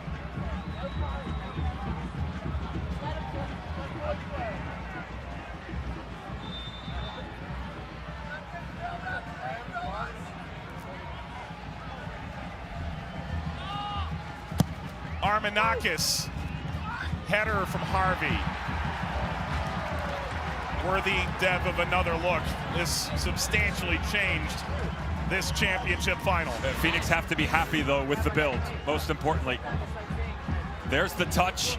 He comes at an angle. Again, from that side, it's difficult to see. He definitely gets a touch on the ball, Emilio Icaza, and I said coming into the night, the emotional side for Carlos Harvey is the best of both worlds. It can drive you to places to find success. It can also be the deciding factor. You've now put yourself in the forefront of the referee's mind, and certainly in front of the AR on this touchline in front of us. Be very careful that you don't let that get away from you. You're starting to work back into the match. Don't put yourself in a spot to have the referee force their hand and put you down to 10. Well, does this provide the spark that Phoenix has been looking for?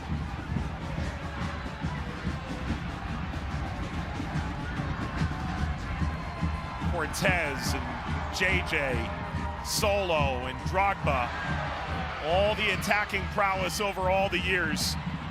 Phoenix looking for that one goal to pull level. Ball laced inward towards Stenberg, brought down for Mella.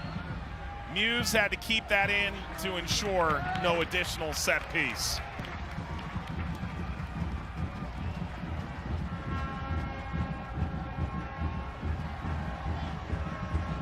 Phoenix preparing to really throw down their best chips off the bench. That's just a matter of seconds perhaps away.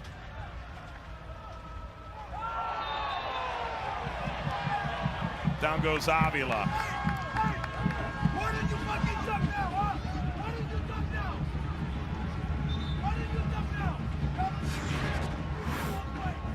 Juan Guerra proving that he's fluent in 3 languages. Apologize for some of the atrocities there.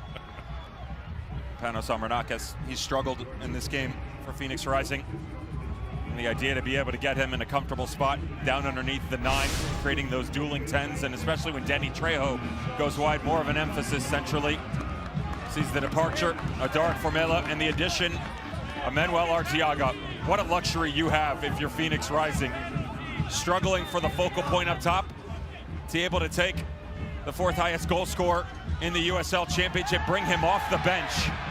Watch the physical aspect of his game to stretch and push this back line.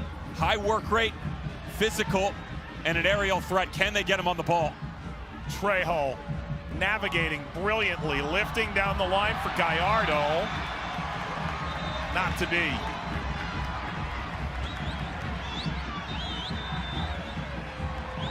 A yellow card to Harvey. You know, the switch by Gallardo, he had bent it and then tried to come back a little bit, but credit. Good move by the back line there. Juan Palma's out of position, but Leland Archer and Mark Segbers, as deep as they were, Archer barked over to him, said step. Segbers listens to his captain and center back, jumps up. And then an offside position once again for one of the wings from Phoenix Rising.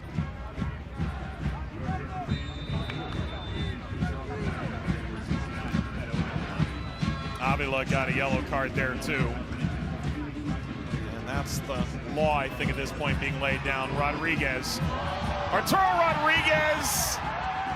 Play on. Oh, goodness. Leaning down, there was additional contact from the ground. There's a yellow card for that as well. And now it's a free kick. And the card goes to Fuenmayor. There's just no reason on the backside to get involved here, and Mo Traore gets spun around. And the body's blocked there. Arturo Rodriguez, good touch, pulls out. Well done by the referee. Simulation. The 10, good move.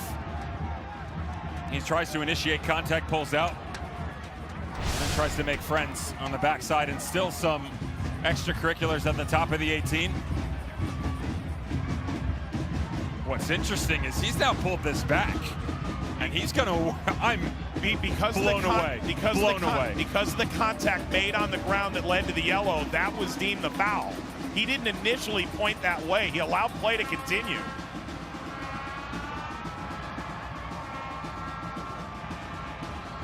Well, we've seen it before, Dev, from this general neck of the woods.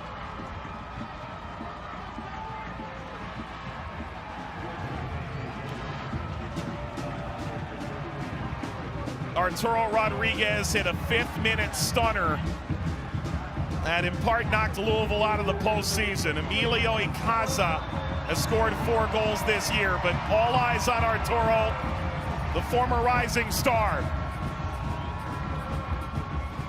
Arturo Rodriguez ricochets around Markanek, that blocked, and now lifted over the bar.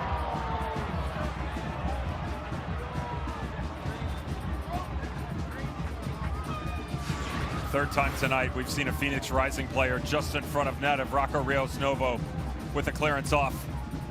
Little deflection. And on that kiss that was headed for the bottom corner, wanted the double. Good take by Markanek. Phoenix entering the penalty area, rolled across, never got to Arteaga.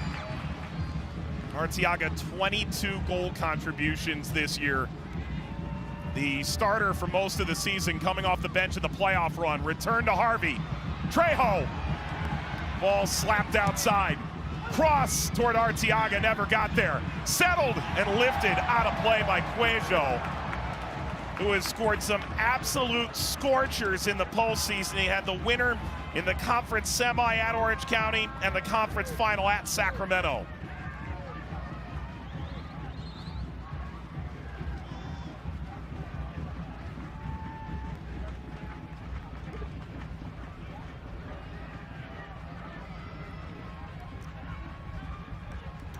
"15 minutes to play tonight. Charleston, 4 titles in their history, 1 in the modern era of the championship, 96, 03, 2010, 2012.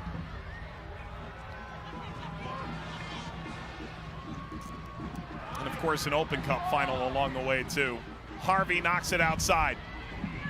Gallardo got the shot away and rips it at Muse, who now is busy. A rare occasion thus far tonight.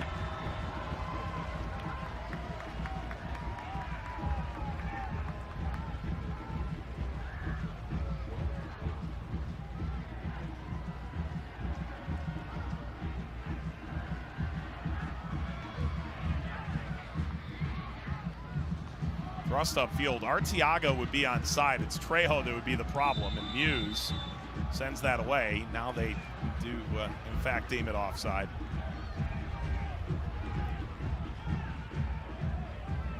Let's go down to Sarah, who caught up with the Charleston staff. Sarah? I spoke with Charleston coaching staff on how to close a game like this out as it gets more and more chippy and Phoenix keeps trying to score a goal, and the answer is to condense the lines, to get tighter in between, and to not let them break their spaces by playing balls in between. So we'll see how that goes for them. Thank you, Sarah. You want to talk about balls in between, they're coming aplenty now because of Arteaga and the 9, and what is the movement down underneath. It still goes back to the emotional side though, because Cuello's going to come with the removal of Armenakis. Arteaga is going to try and occupy the 2 center backs, but you have to find a way, Mike, with 15 minutes to go, to make sure that you're not chasing the entirety of the game. You've got to instill some confidence here. Get back on the ball, even just a touch. You're pinned so deep, the physical side you get tired, but mentally you have to stay strong and reestablish. Can Charleston find the dagger? It's Williams, it's rolling slowly, it's sent away, it's up to Icaza. He can contemplated glory, instead this away from Dodson.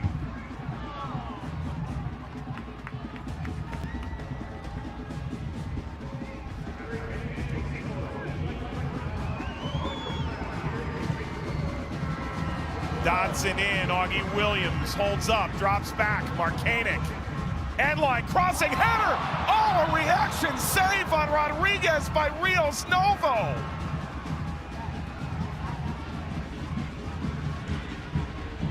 And still it hangs in the balance.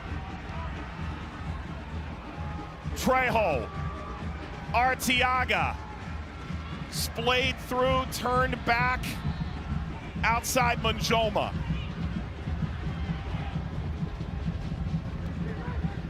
Really deep from Charleston now. Zambrano with a deflection got to Muse.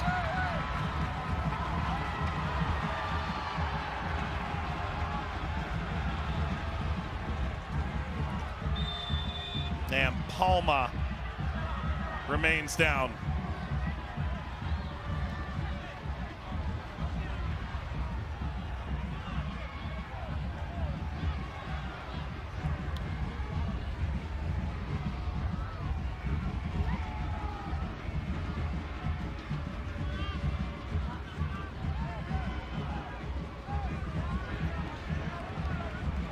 almost saying, I've got the receipts.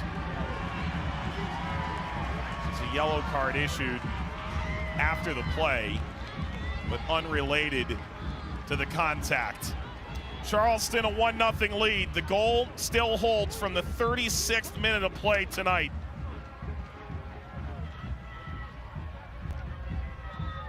And Nick Markanek, his 11th of the season, second of the playoffs.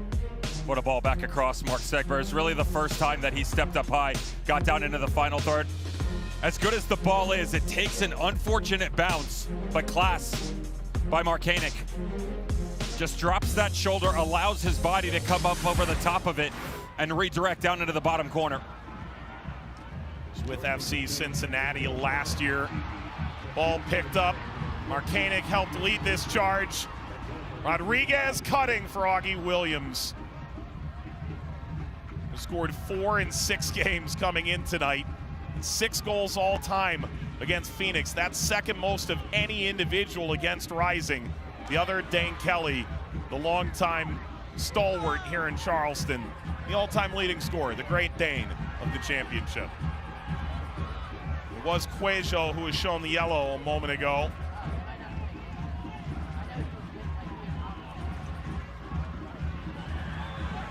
Joma held off. What defending? I mean, Mark Segbers, take a bow. With the support behind him, Eddie Manjoma. You know, Cuejo's not happy here, but Eddie Manjoma's got no support.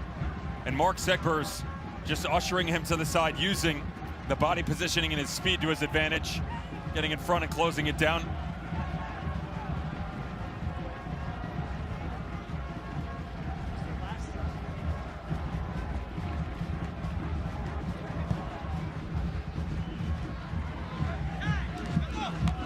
Segbers helped to usher that upfield. Stenberg all the way back to Rios Novo.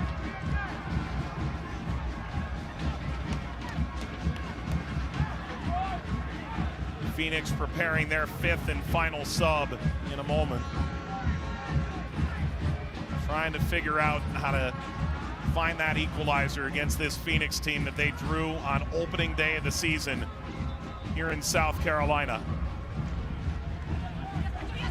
Fuenmayor, Manjoma, pushed ahead by Cuejo.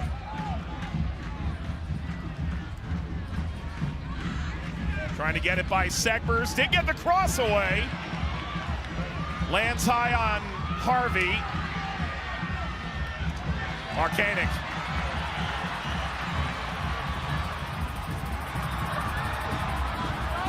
Augie Williams, offside. Those meters count double 82 minutes in defending a lead, right? This is it for Phoenix, their 5th and final unless we get to extra time. Uzo in, Manjoma off.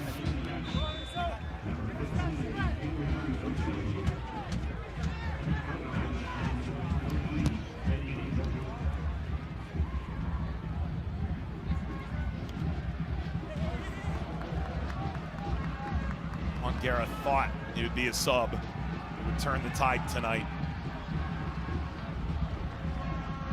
There is still time. This Phoenix team just never lays down this postseason run. Quite the homage to that. Cuejo.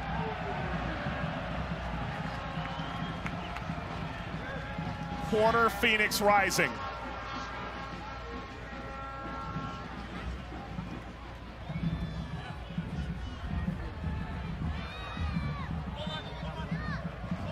Painfully ended the San Diego franchise at Torero. They went to Orange County, knocked off the hottest team in the league, knocked off the West #1 Sacramento.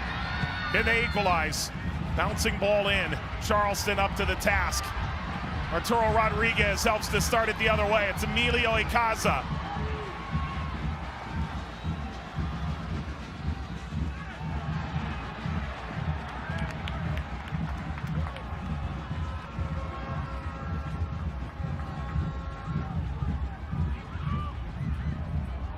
Dev Phoenix has made all 5 of their subs. What's left to be changed for them, if anything at all? Right now, it's just, you got to maintain belief. This is a second half team. Phoenix Rising throughout the course of the year and including playoffs, they've failed to score in 24 of 38 games in the first half.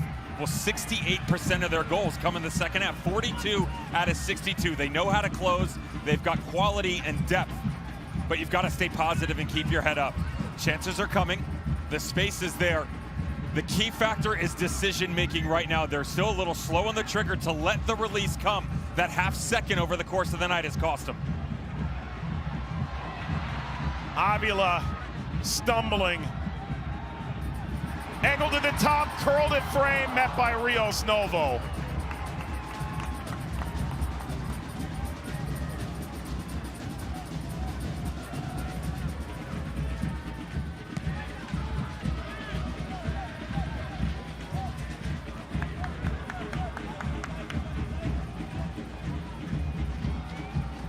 This Charleston team win the ball high up the field. This could be the championship moment. Rodriguez, save Rios Novo. Still not done. Ball bounces down. This is Arturo Rodriguez. Ikaza! Not yet.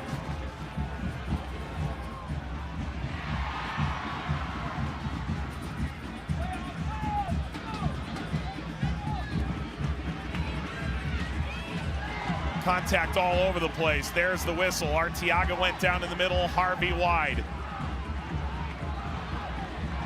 I mean, someone's going to have to explain to me how neither the challenge on Carlos Harvey or Manuel Arteaga is addressed in that situation.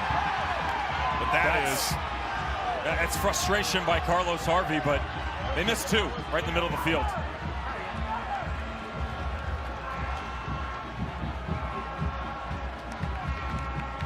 Take your time if you're the Battery. Slow things down. Again, the emotional override. Not allow it to come back in. Carlos Harvey taking matters into his own hands against a Chris Allen midfielder for the Charleston Battery that has had himself some kind of night. He and Emilio Ikaza have controlled so much for this Charleston Battery team. Defensively, locking down the balls into the 9. Providing that stepping stone, move to the outside, get up to the third level of this attack.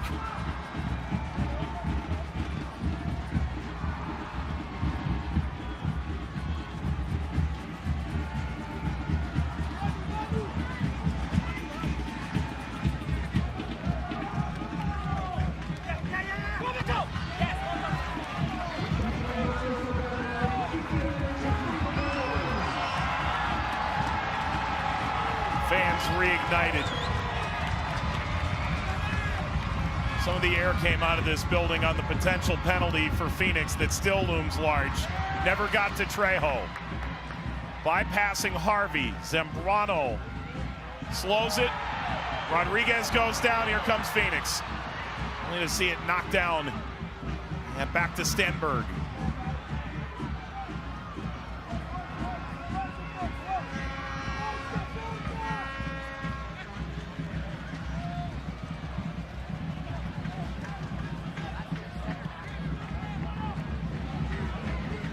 Zambrano just did clear. Over to Gallardo. Gallardo offering. Archer towering into play.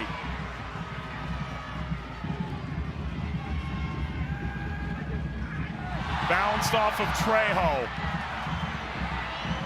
Goes without a whistle at all. 2 minutes in stoppage time remaining. This is usually Phoenix's music. Hangs up for Uzo.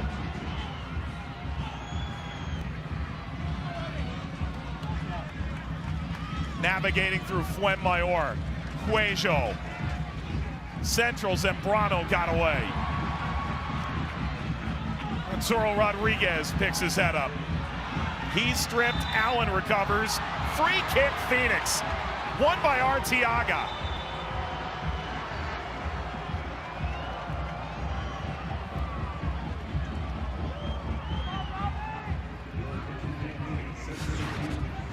Pocket centrally has been much more active. Phoenix rising here in the second half. Great turn by Manuel Arteaga. Arturo Rodriguez just a bit slow. His legs a little bit longer than the opening whistle for former Rising Star.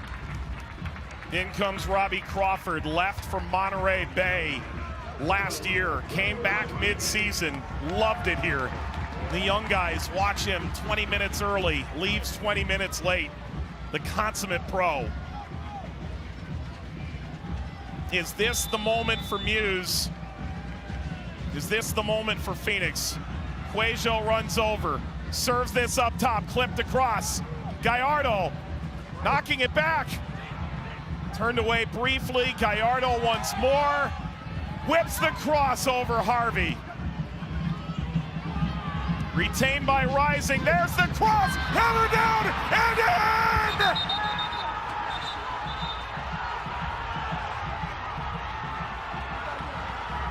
Unreal! Phoenix on level terms, they did it again! Back from the dead in the 90th minute!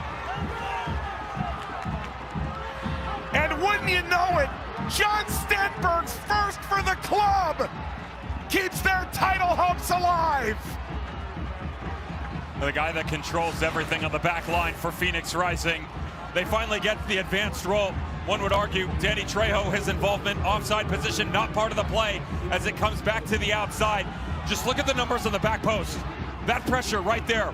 Carlos Harvey just impacts the positioning of Beto Avila and Derek Dodson, so they can't get out quick enough. You reestablish yourself. You get yourself set up to allow an opportunity as this ball comes back in. Stenberg, 6'3", rising up, igniting this Phoenix team. 68% of their goals, second half, in that nature, and we're back to square one. 1-1, 4 added minutes. John Stenberg, his 17th appearance, his 16th start. Work visa kept him out for months. He totally reinvigorated their defense mid-season, and now he's provided that little bit of offense right at the end to keep Phoenix alive. Let's be clear, the back line possessionally has been atrocious for Phoenix Rising. We can put the emphasis on Traore, Stenberg, or Fuenmayor, but they have not been good possessionally, trying to establish themselves as the first line of contact. So they can beat the first player, it's been a turnover. It's the ball to the outside, unaccepted, inefficient, trying to link up top, and yet to claw yourself back in. That's incredible. That's the emotional override that you were looking for, to stay steady and no matter what, maintain belief. At the dying embers, the fire lights bright once again. They led for 55 minutes. Now Charleston defending for their life. Cuejo around the outside, cut it back. Arteaga whips the cross, never got through. Oh, it could have been a winner with 2 minutes to play. Phoenix applying all the pressure to avoid extra time.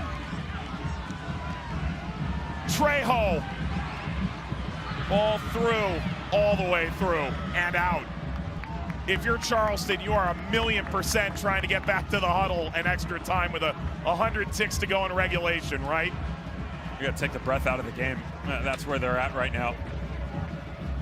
Even with all the changes that have been made, we've got Robbie Crawford in, right? We've seen Beto Avila added to the mix. Switch on the wings that tactically you're hoping is going to infuse some energy into it, but there are a lot of tired legs on this team right now for the Charleston Battery. You need an extended conversation with Ben Pierman on how you're going to attack the rest of this game. But you're assuming that there's going to be overtime. There's still seconds here for this Phoenix team that they feel like they've got the better run. With the wide open spaces, they look more dangerous right now. Kept away from Ikaza. Simply remarkable. Foul, Stenberg. Phoenix scoring in the final 5 minutes of regulation to win in the first round and of extra time in the second and third to win. And now an equalizer in the 90th. If you are Rios Novo, if you are Phoenix, you're concerned about what right now? Any ball played into the box, Mike. It's that simple. You just got to stay, you have to stay organized.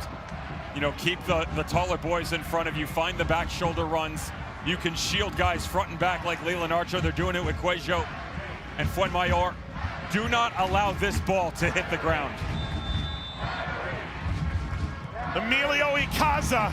Ball bouncing in front, handled by Rios Novo as the final seconds tick away.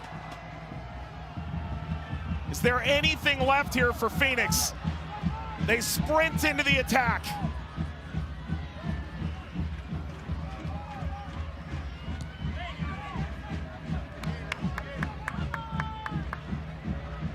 And we are going to extra time.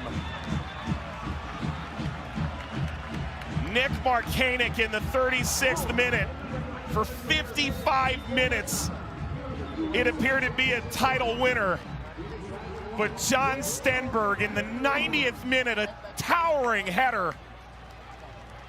And we'll go another 30 tonight. Because, of course, for all the offensive accolades, for having the 4th highest scoring duo in USL Championship history, the equalizer comes from your center back and John Stenberg via Mo Traore, your left center back on that back three. Again, this team is very aggressive. They make you feel uncomfortable. They go vertical. They give you so many different looks, and yet over the course of the game, they couldn't complete that. Beyond inefficient in that conversation. But what did I say 15 minutes ago? You gotta believe. You have to have some fight left in you. And over the second half of this season, hard to argue a squad that has been better than this Phoenix Rising team. 21 weeks in is the first time we saw them jump above the playoff line. Ambition, top 4, and a star, one of those is still a possibility. Phoenix now 20 goals in the last 15 minutes of the second half. Most in the league. Traore, Stenberg. Phoenix Rising send it to extra time in their last gasp, and it's coming up next.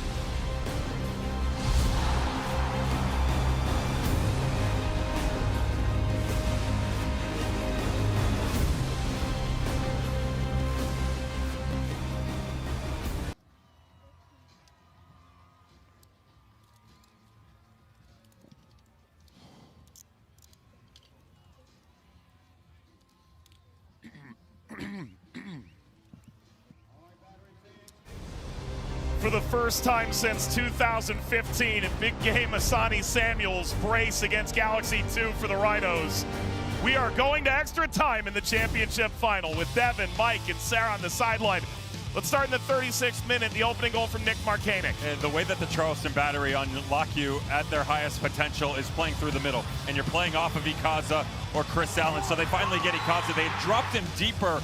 And as Markanek starts to pinch in, great jump by Mark Segbers on the route. He goes high, it's the cutback across, it's the brilliant finish. And then it is trying to find a way to hold on, because that's what the final 15 minutes were for Phoenix Rising. Erickson Gallardo to just sit on the outside, get back into an onside position. Carlos Harvey the pressure, Dide Traore the ball, and Stenberg with the equalizer.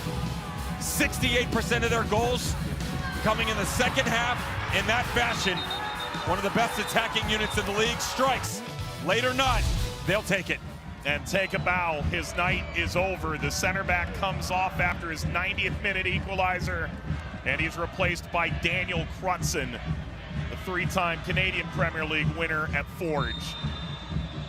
We'll play 15 minutes each direction, and if we don't have a winner then, we'll go to penalties.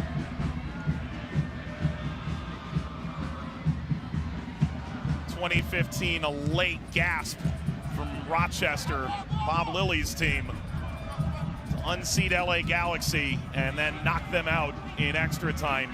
The last time we've needed to go the extra 30. A bit ironic considering they were the #1 seed this year. Well, and they had the player of the year, as we found out at halftime, Albert Dequa. The Hounds' time will come. It won't be now. Charleston, valiant against Inter Miami in the Open Cup. It was one of those moments where you started to really trust that they could get this right. They got dominated by San Antonio 7-0, but bounced. Lost 4-0 to Indy, so they gave it back to them in the playoffs and beat them 5-0. Both these teams essentially rebuilding from day one. Here they are going the distance on the last night of the year. Let's go down to Sarah, who was in both huddles a moment ago. Guys, Phoenix has a lot of momentum right now, and they know it. I overheard Juan in the huddle saying, we don't know how to die. And the same thing that got us tied up in this game will get us this win. Thank you, Sarah. They really don't. It really is incredible, isn't it, what Juan Garris instilled in these guys.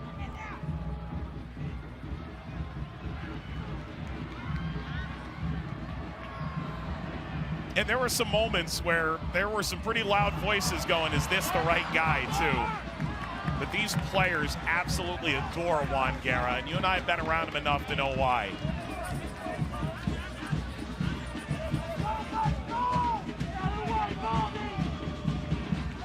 Segbers, Williams, no shots, only 2 touches in the Phoenix box tonight.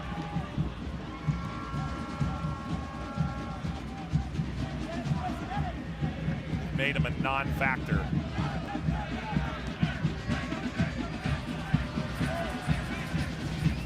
Back by Zambrano.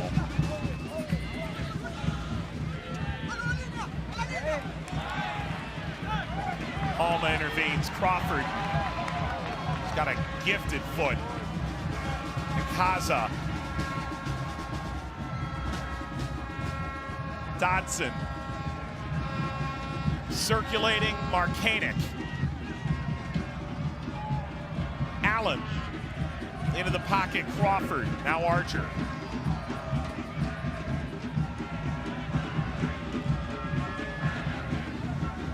Avila. That blocked by Uzo. Crawford.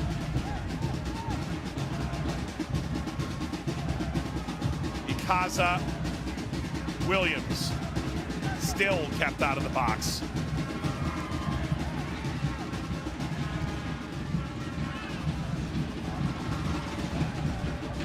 Dev, if you're Phoenix, you left much of this year your best weapon, Manuel Arteaga, till late in this game, and now he's got the freshest legs on the field. Just sort of wonder if this duo has that final goal in them that pushes Phoenix over the top. Balancing a player that over the course of the year is right atop the Golden Boot race, that then loses his starting position with the addition of Dark Formela. They don't really have an out-and-out number 9 Phoenix Rising. Everybody's going to look at me and say, oh, well, it's Arteaga. But it's a level of consistency that you need to get with him and operating sort of off that half channel instead of that center spot in the 9. So can you balance him when he's not involved? I'll give Juan Guerra a lot of credit. He said, listen, as the season has gone on, maybe an overutilization of him because, okay, it's the goals, and then he misses 1 game, and then it's a second, and then, okay, do I push him a 3rd when I probably should have just rested him? Yep. Again, head coach, not even 2 years. But to then reinstill that confidence in a striker who is top 5 in the Golden Boot race, who does have the ability to change the game, bring him off the bench and make an impact, tip of the cap to the Phoenix Rising manager. And tip of the cap to Arteaga, who dealt with it, obviously frustrated, disappointed, but with a smile around his teammates. Gallardo, he's been a real spark. Gallardo dishing across. Uzo sliding toward it, and Gallardo kept it in. The championship final, the trophy to be hoisted at the end of the night. Phoenix in the 90th to equalize, and seeking to go ahead for the first time. Levied off by Arteaga and pulled in by Allen. Pressure on Segbers and away by Muse.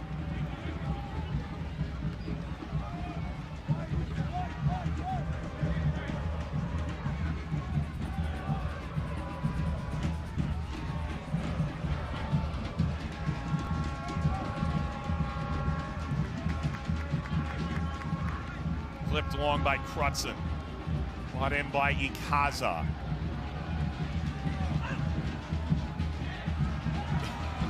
That's good work, honestly. That's what they want more of, though, if you're Ben Pierman. finding a way to get Chris Allen and Emilio Casa back to the quality of performances and their relationship specifically that we saw, especially in the first half. Williams. Uzo, what a clean tackle that was.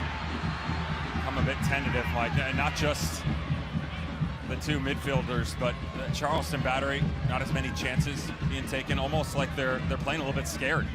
And so Chris Allen and Ikaza have come a lot deeper.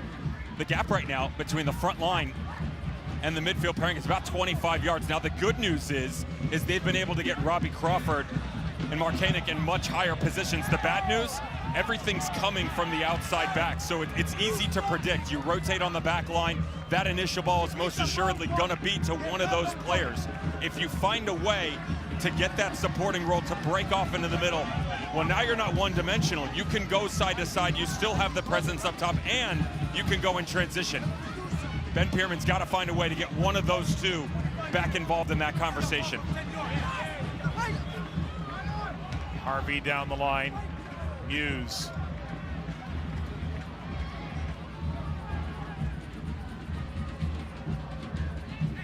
Crutzen, starring role in CONCACAF League during his time with Forge FC. Came out of FC Tucson in part after finishing up at the University of Albany.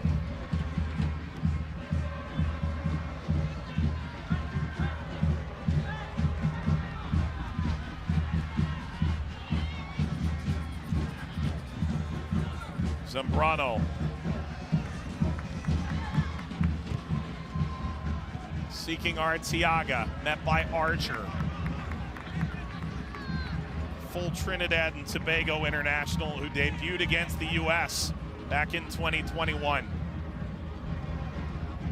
And a College of Charleston grad, the former CAA Defender of the Year. He's been playing here for about a decade now. Williams.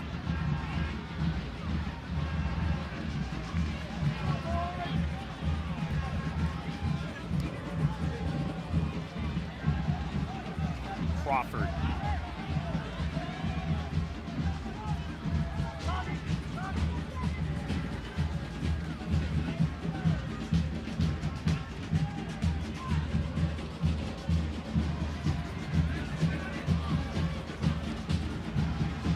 Gallardo. He could have a go. Gallardo! Off the post and cleared. Trey Muse leaping toward the rescue. Question or not, whether or not this was actually on frame. Watch Trey Muse from distance, a little rotation here. That's Trey Muse. That looks to be the big outstretched paw of the goalkeeper coming all the way to his right. It is. Don't mind if you do. Again, not sure that's going to be close enough to tuck itself inside. But the cutback once again, Erickson Gallardo. We talked about that space all night long, Mike, just in front of the back line for the Charleston Battery. It's been in and out for the 9 coming in and checking, but when they start to become more expansive, the back line dropping, that immediate cut in, and the decision to go right at the center of the defense, they're going to give you that space. How much confidence do you have to attack it? That's well done by Erickson Gallardo. Gallardo, 1 goal in about 1,000 minutes this year, and Trey Muse. They said he'd be the X factor tonight, and it looked like there was no way he could have gotten that much force away from target with just his arm, but it did ricochet off that back into a dangerous spot and got cleared. Trey Muse spent time in San Diego, Memphis. Ball laced ahead, never got to Crawford. The numbers are up here if Phoenix can get it down.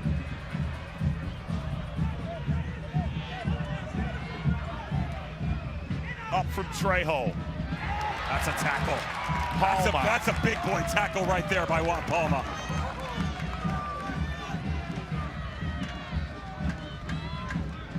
They're having trouble on this right-hand flank right now, Phoenix Rising.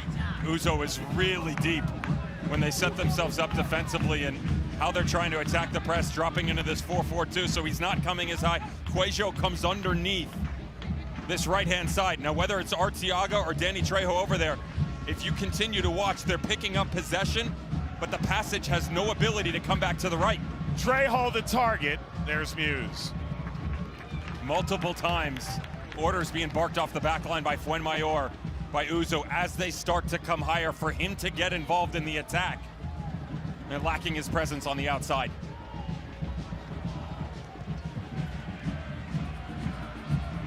Only the 6th headed goal all season for Phoenix came at just the most opportune time. Another 3.5 minutes before the second extra time period. Williams, Huggy Williams sees that. Karam back into the Phoenix bench.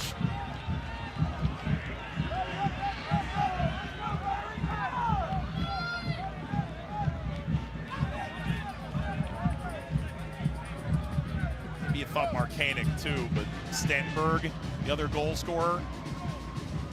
We wasted a lot of oxygen talking about Trejo and Arteaga and Williams, and yet if they score that one goal in the next 18 minutes, we'll say the investment in the striker was worth it from the beginning.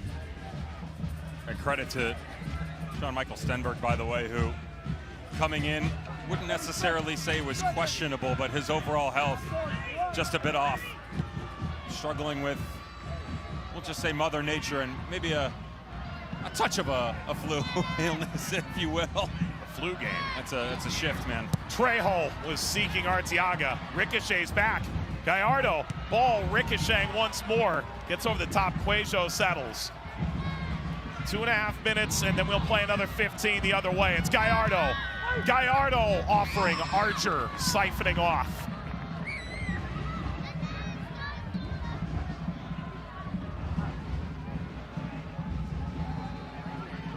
Uzo angling up into the air. That's going to get out.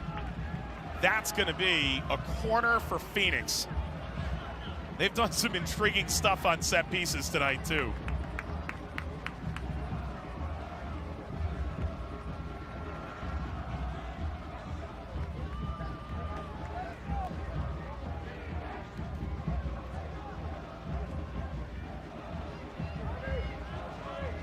Just watch Erickson and Gallardo. They can get this thing on the deck, the 2v1. Now they recognize it. Done by Robbie Crawford. That's great communication on the sideline from Lee Wiedemann, the first assistant. They saw him sitting, numbers game in the corner, but the ball could have easily come back across. Wiedemann, the former OKC assistant, then interim coach. Corner for Phoenix to the backside. Muse up and away. Back in the mixer. Crutzen, Cuejo, Zambrano. Back heel. Cuejo. Wow, look at him go. Cuejo lashing. A touch from Crutzen, the center back, will send it Muse bound. Trey Muse unapologetically just so calmly collecting this thing on the near post. Emil Cuejo, quick little cutback in the one-on-ones, and that's going in. If not for Trey Muse. Emil Cuejo, an interesting one that, look, 17 appearances all season long. You got a goal and assist in almost 550 minutes of play. Well, he's got 2 goals in the last 50 for Phoenix Rising coming into the match. Avila opens up. Allen.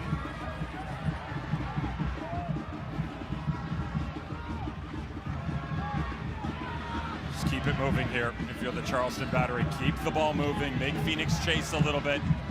Let them know that you're still here. Ball across, Crawford.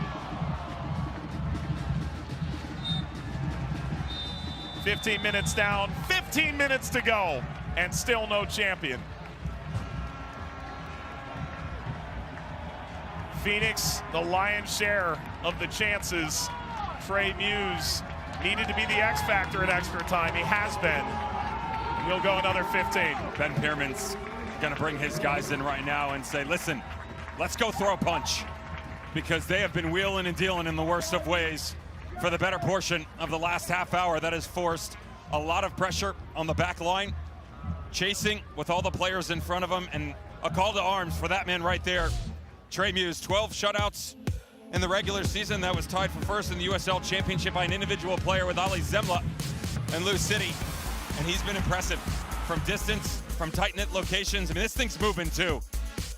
You have to understand, for a goalkeeper, your natural tendency, you're moving to your left, to stop, plant, and come back to the right on full extension, especially with the conditions that are right in front of him. Terrible footing, and yet Trey Muse makes it look so simplistic in nature.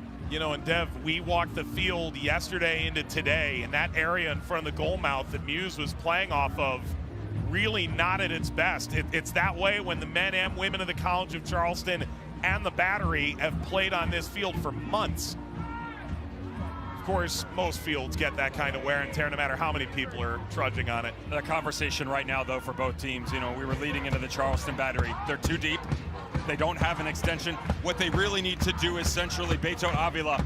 They've got to get him to fulfill the same role as Arturo Rodriguez. He was a gate complement down underneath Augustine Williams. So jumping up, the pressing, just finding a way to play the game on your own terms, Mike. Pushing this side to side.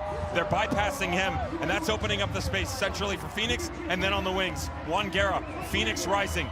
We are the better team right now. We are better in possession, and we can go win this game. That belief we asked for in the final 15 minutes, ever present for the visitors. You just wonder, is there any spark left to get them over the line and truly ignite this attacking offense? Markanik, the initial goal. Stenberg, the equalizer. When we asked Panos Armenakis, the midseason signing from Loudoun, went from a team that finished bottom, near bottom of the Eastern Conference table. Didn't even know that he was going to be acquired. Found out in the middle of the night that a deal had been done. He said it's hard to win in La Liga and the other leagues that he's played in, Serie A. He's never hoisted a trophy before. So many of these players, this is the culmination of decades of hard work. Phoenix get the first touch of the final 15. No winner bends. In Charleston, South Carolina, the Eastern 3 seed against the Western 6 seed. Phoenix have slayed the top 3 of the West, San Diego, Orange County, and Sacramento, all on the road over this past month. Attempt to dip that in behind. By the time the first week of the playoffs were over, the 3 seed in the East was the top seed remaining. 3 upsets. Charleston made it chalk the rest of the way.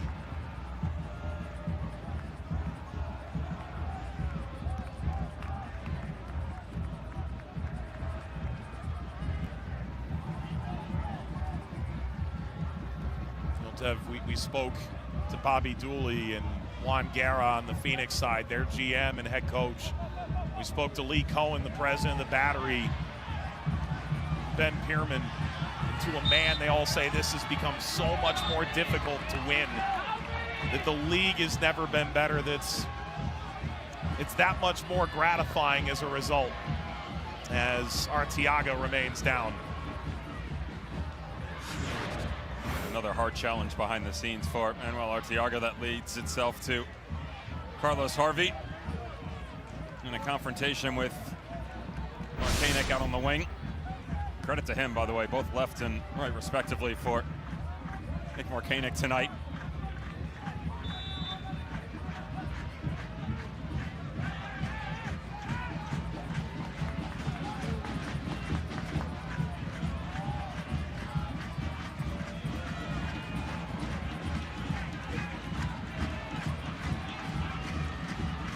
Kaza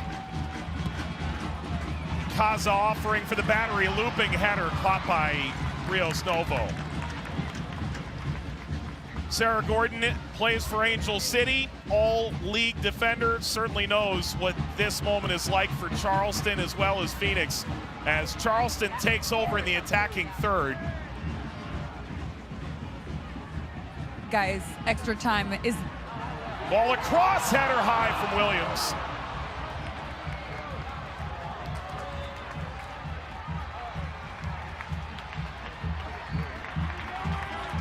hold that thought just a moment longer. First good chance for Williams all day. A reminder, I had the header just a second prior, and now a second one. One of the things that happens for a 9, and a guy like Augustine Williams, who has to track so much defensively, is that confidence that we talk about. It walks a very fine line for a striker to find a way to get them back into the game and maintain the belief that they're still a part of this, because he's had to do so much work off the ball. It's frustrating. And so you're trying to take anything that the game will give you. You can get in your own way, your form can lack, and that's just a touch off for Augie Williams.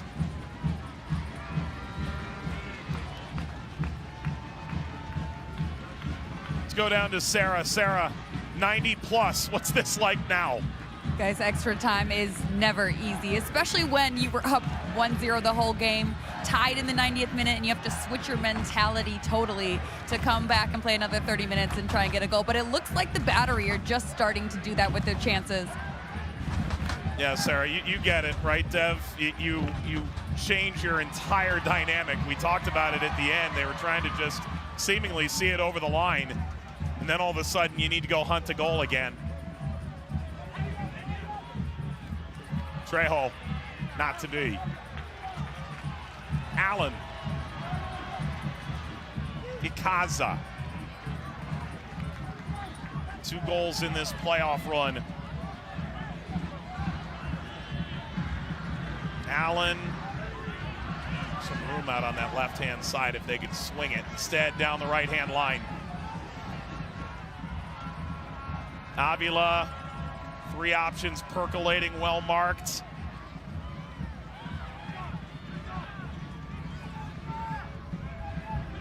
Allen.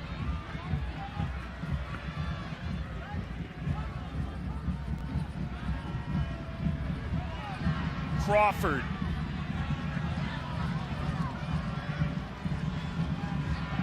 Longest spell of possession by Charleston in a long time. Archer tips by Harvey.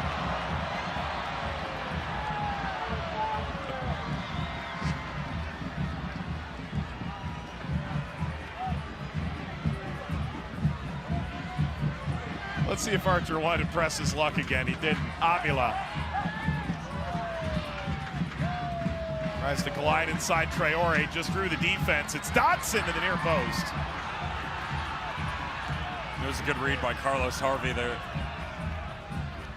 Little pivot press in the 4-4-2. He jumps out of the midfield to come up and try and get there, but he's slow. Been here from minute 1, and as he comes, that space just underneath. This is where the mental side comes in as well. Physically trying to challenge yourself is one thing, but making quality decisions is another. Your body gets tired, your brain thinks slower. You get in your own way. Communication from your teammates, and just the understanding that every single moment could be the last. They're so vital. Trejo fouled.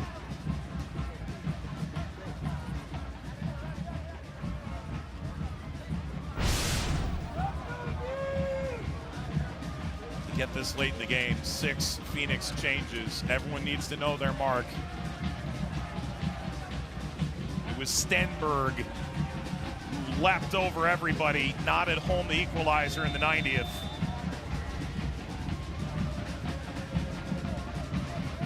Phoenix run of miraculous finishes. Zambrano. They'll try a corner now.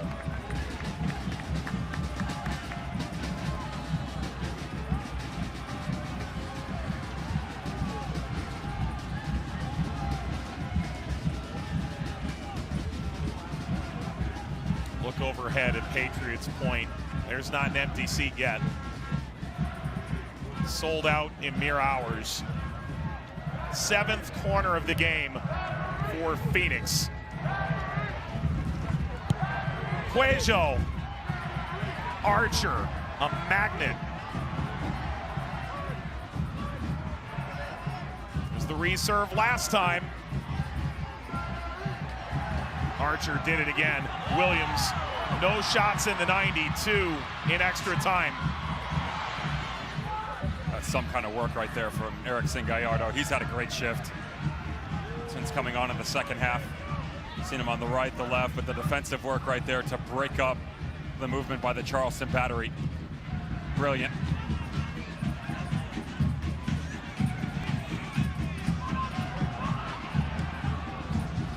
He's in. That's the last thing you want to see from Emil Cuello. A bad little ball from Rocco Rios Novo.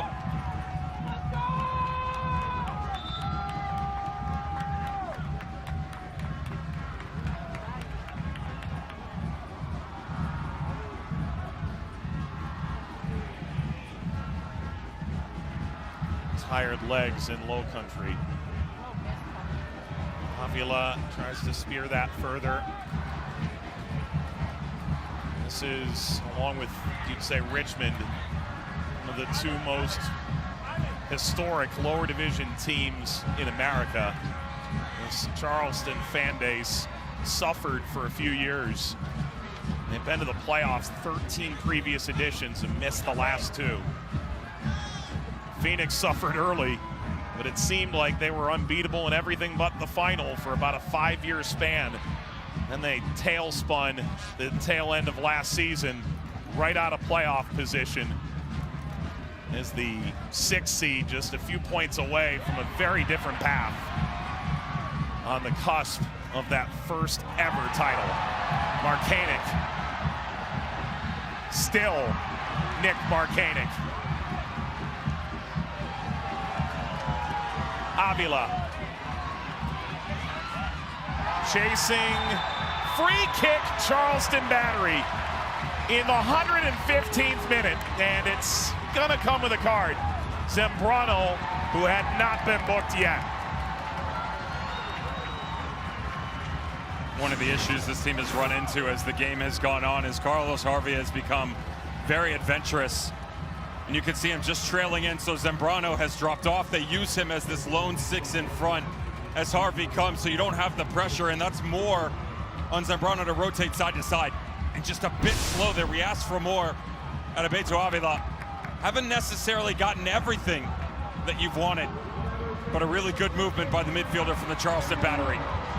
Rios Novo springs in his leg, but just 5'10". We'll have to look through a 3-man wall.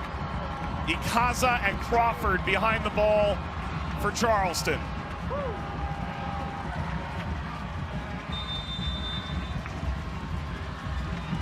Ikaza offers.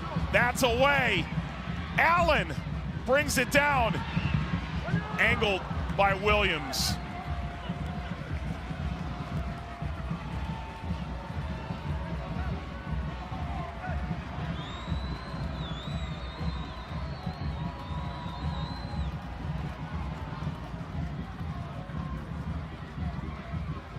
Ball across, seeking Marcanic. Pulled in by Trejo. Lofted skyward. Arteaga no further, into the pocket. Tough slide by Avila, kept alive by Segbers. Williams, who's widened out, hangs this up for Rios Novo to claim. And they are flying the other way. Excellent distribution, even better defending for Charleston to break it up. Leland Archer.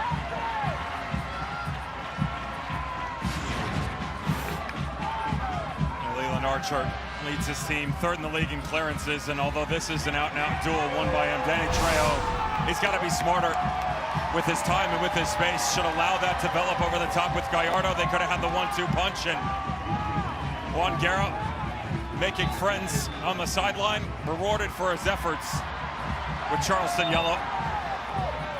Just a hint of gold off in the distance that may or may not be a star above the crest. The question is going to be is which direction is it heading? Ikaza remains down. Temps today started in the low 60s. They've dipped down into the mid to low 50s. Yesterday, the Phoenix team came out for training, and they're like, we haven't seen rain in months. This is great. Their version of rain is the local irrigation. Yep. I spent some time in August in College Station in Texas, and they had run over 100 degrees, something like 18 days in a row when the college soccer season started. Phoenix is going, that's child's play, 100.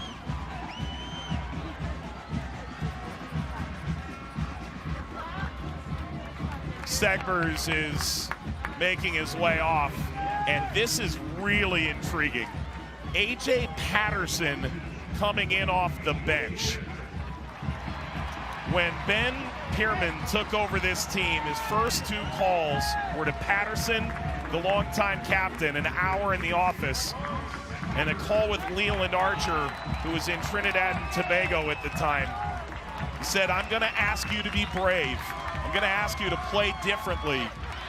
And boy, have they led this entire horse to water for Ben Pierman over the last 12 months. He just wants him to be consistent for the next 90 seconds or so. That move is about getting him to penalties. Leland Archer has a vicious left foot. One of those ones that you're standing on the other side of the pitch, he catches a stinger, rip the cover off the ball. That's the move by Ben Pierman, the thought to get him to a dead ball situation if it comes to that.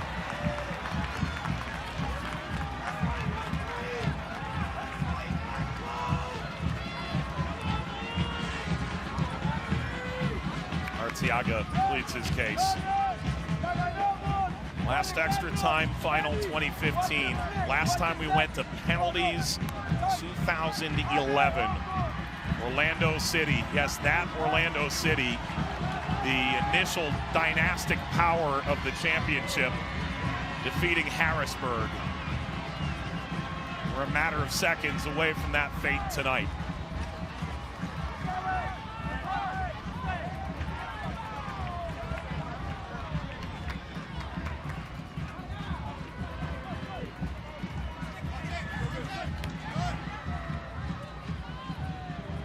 Off the head of Avila.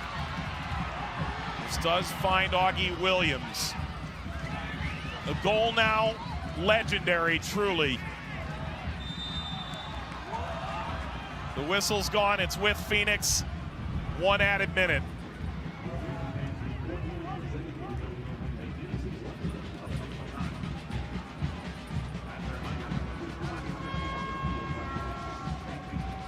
Ben Pierman already making the moves as to who he feels like his takers are going to be.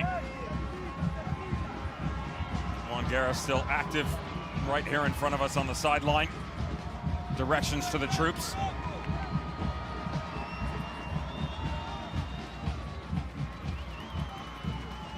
All the way down. Could there really be a winner now? Bouncing all the way by Muse. Muse goes in. Lifted, Gallardo crossing! Way over the top. That likely the last chance of extra time. It was. It will be decided in penalties tonight. Juan Palma took a heck of a stride on this as well, and it's frantic. Another great ball by Erickson Gallardo. Watch the trailing run right here. Arteaga wants this. Trejo can't get it to him. And on the second one back through, thought there was a touch there as well. You can hear a little bit of contact. Uzo on the backside. Doesn't matter. 120 minutes. 2 goals. And now it's 12 yards. That's gonna separate history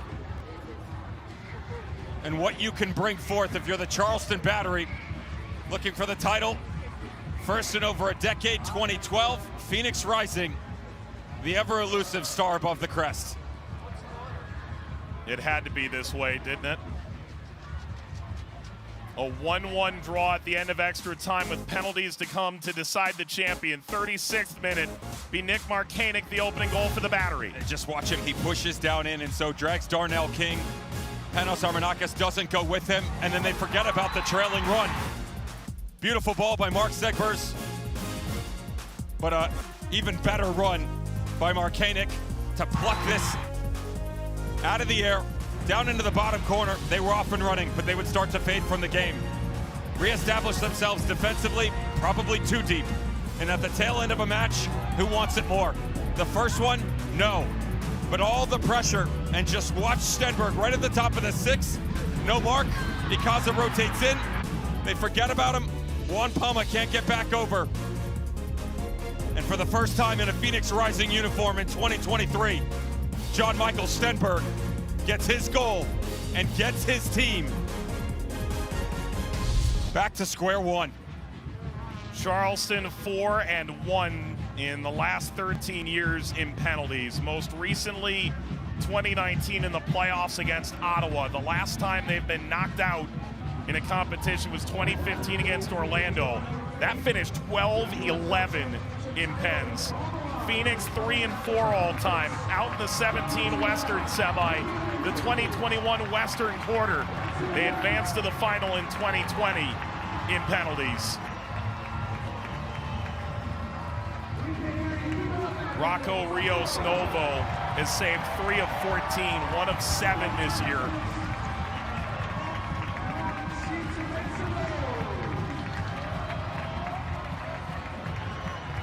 Brought in to Atlanta, the young gun, perhaps the heir apparent to Brad Gazan. Instead, a few years in Atlanta, lands here with Phoenix, and what a year he's put together. Trey Muse, out of Indiana, followed the project with Ben Pierman from Memphis, has saved 4 of 14 in his career, 2 of 7 this season. And now it all rides on these two. Can they make the one save? Provides the star and carries the night. Charleston seeking their 5th title. Phoenix stridently to midfield, their first. This was preordained that it would end down here. Neither goalkeeper is on a yellow card, notable in case either leave the line early. And a look overhead as mist starts to pull in off the water here in Charleston, South Carolina. You can call it mist. I'm calling it rain. Yeah, all right. The way this is coming down right now, it's an interesting one that should keep the goalkeeper second guessing. But here comes one of the loneliest walks, if not the most difficult in all of sports. 50 yards to try and find a way to eclipse the final 12. From Buenos Aires, he moved to Utah at 5 years old. He scored the winner not once but twice, the 116th and the 92nd minute of stoppage time in the Western Conference Final. Emil Cuello has been the man of the moment for the last 2 weeks in Phoenix. Against Muse to start the shootout. Cuello, oh, the Panenka, denied by Muse.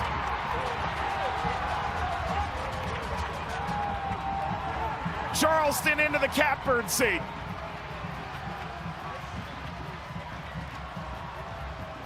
It takes something special to pull it off, just from a technical standpoint. But some kind of stones here. Trey Muse doesn't take the bait. It's not the best version of it anyway. What a decision by Emil Cuello right out of the gate. And momentum back to the battery. A.J. Patterson, the Grenada international. Ben Pierman said, A.J., this is your team. He came in late in this game to try and get us the distance. That ball actually got sent all the way down to the other end, and Emilio Ikaza just ran down to pick it up. That was courtesy of Trey Muse, just the escort for Cuello. His opportunity right out of this stadium, in hopes that for Phoenix Rising, that's not the case. Watch this man, though. An absolute laser of a left foot. 1 for 1 in his career. It was with Grenada against Belize in Nations League B in 2019. Can Charleston consolidate against Rocco Rios Novo and Phoenix and lead after one round? A.J. Patterson puts it in. One round down, the Battery lead. A kiss of the crest, a kiss to the crowd.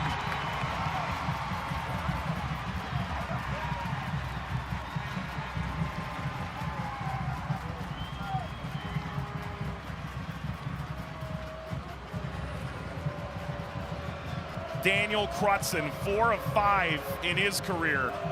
He missed his last attempt September of 21 against Kai in CONCACAF League.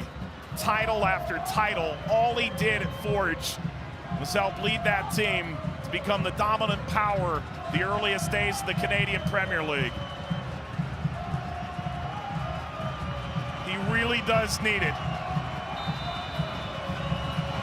Crutzen saved! News! And Charleston can taste it now!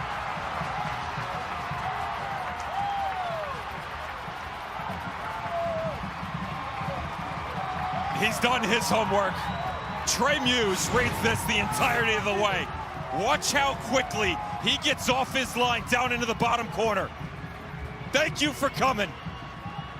Absolutely. Little distraction. And to be fair, it's a good save, but not the best of penalties by the left footer. The celebration, and you saw Augie Williams. Only one player has scored more against Phoenix than him. Williams got it by Rios Novo. 2-0, 2 rounds down.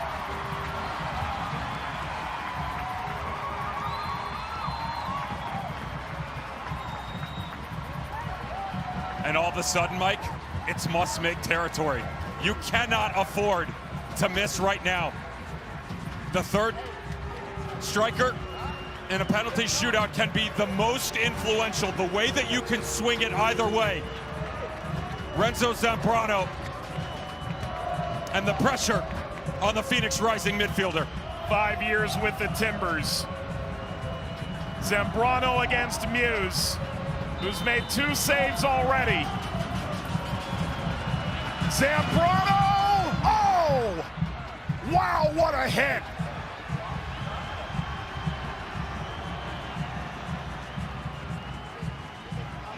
What pressure. And a nod of assurance back to his goalkeeper and Rocco Rios Novo that you're still alive. He tattooed this thing into the upper corner. Best penalty of the night. He has never taken an official penalty. What a game tonight from Leland Archer. Rocco Rios Novo doesn't need 1 save, he needs 2. But if he fails to make one here, Charleston will be on the verge.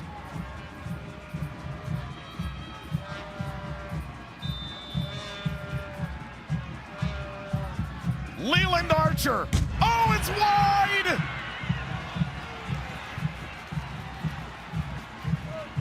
Air finally refills the lungs of the Rising faithful.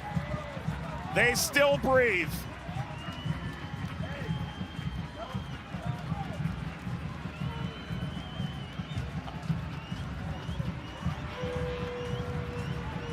It's just not the best penalty, to be fair, by Leland Archer. He comes back across it, he's too square. And as he steps through, doesn't have enough momentum, overcuts it. It's very common. Got to come more at an angle in these situations.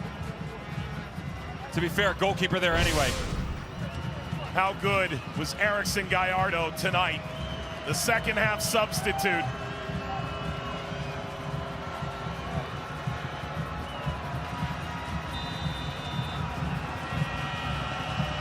Gallardo dances and delivers. 2-2.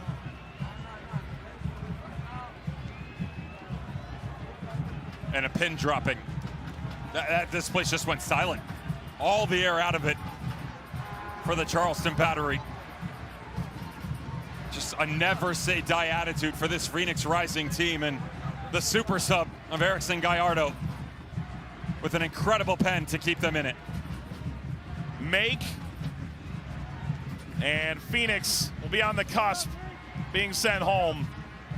Chris Allen followed Ben Pierman from Memphis, a critical component all season long. Allen saved Rios Novo! 4 rounds down, 2-2. Unreal.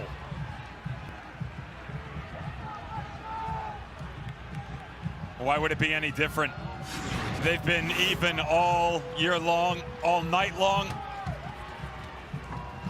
And again, just not the best of penalties. He doesn't have a ton of pace on it, but really well read still by Rios Novo to get off the line. Actually had to reach back a little bit. He overjumped the route so quick.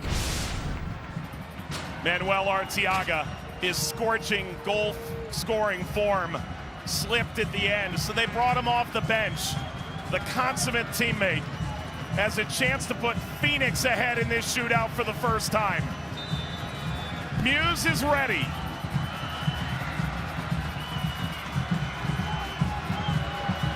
Manuel Arteaga scores!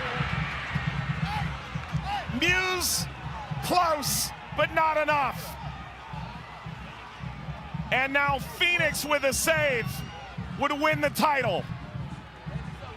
Nearly for Trey Muse. And he's nearly there for his 3rd save of the night. He got a touch to it. He read it the whole way. Just too much pace behind the ball from Arteaga. Derek Dodson, want to try right back? Why not? A striker at Georgetown, as intelligent and thought-provoking a player as you'll hear in this league. What a remarkable come-up he's had. Score, we go to sudden death. Saved by Rios Novo or a miss, Phoenix win the title. Derek Dodson. Oh, no! Phoenix wins it! Their first championship crown!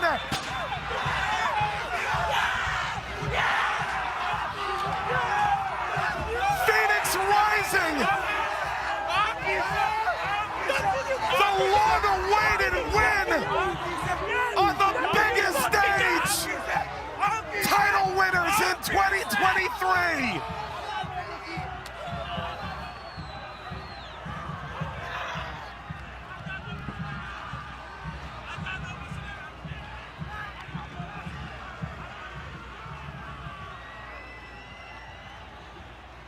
Utter silence in Low Country. Wow.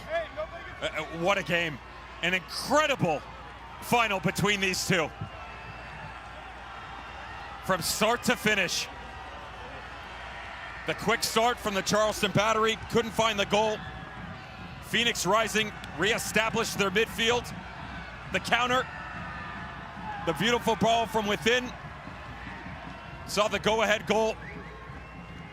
The late equalizer, the penalties, and the star.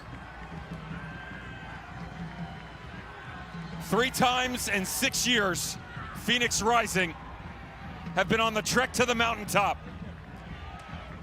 The summit finally reached. The fans that traveled here, long suffering. From the old Arizona United days to Phoenix Rising. Look at Rocco Rios Novo, what it means. So many of these rising players bought into this project, 21 newcomers year over year. And yet those players know that the heartbeat of this club remains in those stands. And Charleston, utter disbelief. They led this game for 55 minutes. They led this shootout 2-0 after 2 rounds. And as the momentum shifted, Phoenix pounced and win their first championship crown.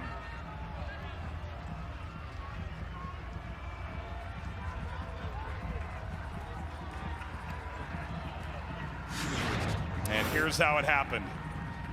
A couple of penalties tonight where you just get a little bit square, and I'll tell you what, Derek Dotson not only comes a bit head on, I'm not sure that's going in, even with the kiss of death by Rocco Rios Novo.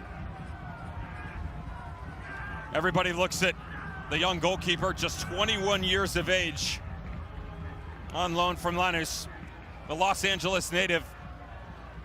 At 5'10", could he get the job done? What about the crosses, full extensions?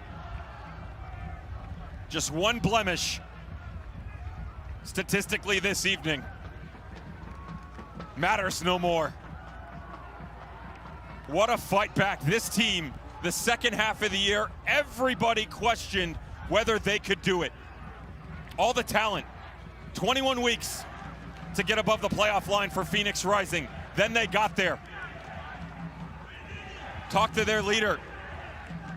President Bobby Dooley said, we have more in us. Top 4. And while the form down the stretch, just 1 win in 7, none in the final 6 came into question, they knew that they had something special brewing. 4 games on the road against the best in the West, answered the call for every single one of them. Then on the road for the final against arguably the most balanced team in the USL Championship, both sides of the ball, in the Charleston Battery. Flying high off their Eastern Conference title and the opportunity to add another star to their history. First in 2012 in the modern era, 5th overall. Phoenix Rising, not to be undone. The Western Conference wonder reigns supreme. Down to Sarah with the goal scorer, John Stenberg.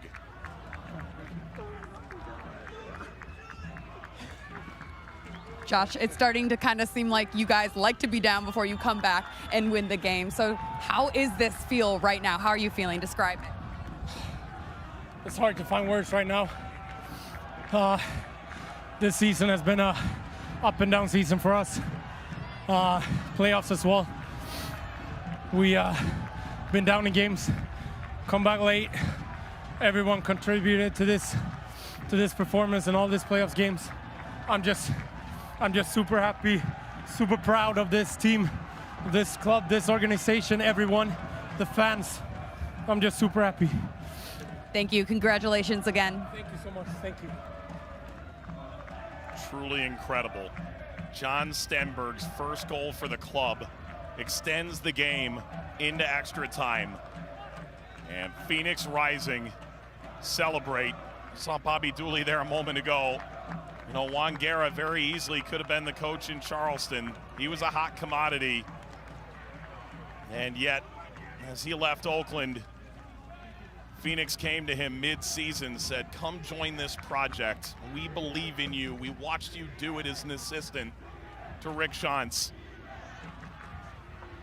And the belief that he carried, he is one of the most genuine human beings I've come into contact with in this business. And you sense that the players could trust in that. And speaking yesterday with Darnell King, longest serving player in the club, he spoke to that and how Juan Guerra is just the consummate perfect leader for this team this year. He's emotional and he's a player's manager. And some guys at the top, Mike, when they direct you, they don't have that type of relationship with their players. It's, you're here to do a job, and they'll find a way throughout the organization to make sure that you feel at home. But when you get it from the main man who's calling the shots, it adds something special. And the process last year of acquiring Juan Guerra from the Oakland Roots, have a special relationship with him and talking to him behind the scenes when the process had played itself out, and the emotional toll that it took on him, because he had just started this coaching journey in December of 2021. And what he has established in the Oakland squad in 2022 was belief, was patterns of play, but a family culture. And having to step away from that was one of the most difficult things that he had to do. And yet, he understood why. He understood that he had the opportunity to go back home, to go back to the club that gave him his assistant coaching opportunity in the Western Conference, to mentor under Rick Schantz, to continue to learn from his boss and Bobby Dooley in the front office. They had the chance to do something special, and he said it was going to take time. He said, Dev, I got to go teach them my system. I got to teach them my philosophies, but I got to teach them how to be good people on and off the field. 81% of their roster turned over in the offseason. 22 new players. They only returned 14% of their goals, and yet a top 5 attacking unit once again. 2 players in the top 5 vying for the Golden Boot race. The 4th highest scoring duo ever, and you think, okay, visions and shades of the Phoenix Rising of old starting to come back. The architect, Bobby Dooley, whether it was the local lads, the international flavor, or the USL Championship greats from within, it's one thing to have the ability to go get them. It's another thing to maintain the vision and steer them in the right direction. And yet through all the naysayers and everything that's gone on in this season, from a deep lying 6th spot and all their games on the road, this is the most impressive postseason performance we've ever seen in USL Championship history. Dev, conversely, you can see the tears in this moment. You recognize that Charleston was so bitterly close, and a remarkable season for them, even though it doesn't end the way they anticipated. The medals beginning to be handed out here to Phoenix Rising. It's a franchise that through 10 years, year after year, was on the cusp of greatness. 2018 fell devastatingly so to Louisville. 2020, the final that never happened.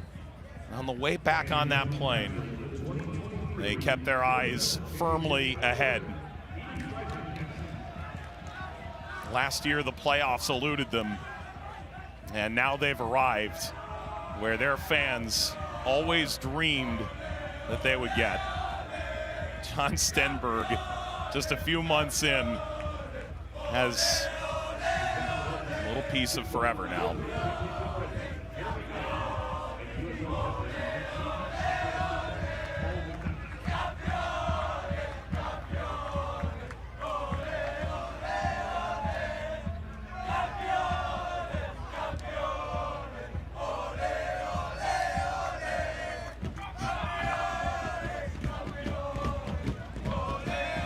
Phoenix Rising win the USL Championship final, and the structural integrity of that stage is about to be put to the test. USL Championship president Jeremy Allenbaugh among those handing out the medals.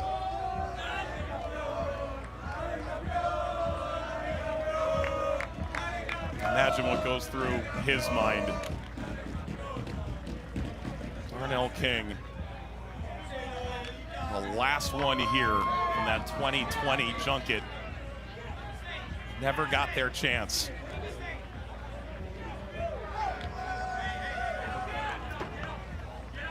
The 2023 USL Championship final, most valuable player.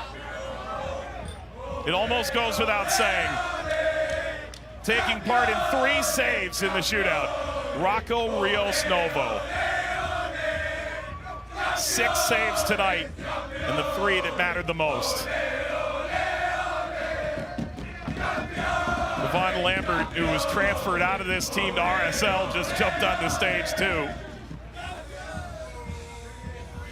And the moment has arrived. Darnell King, he's had his captain moment before. Well, this is the moment every captain dreams of. Phoenix Rising win the 2023 USL Championship final, their first star.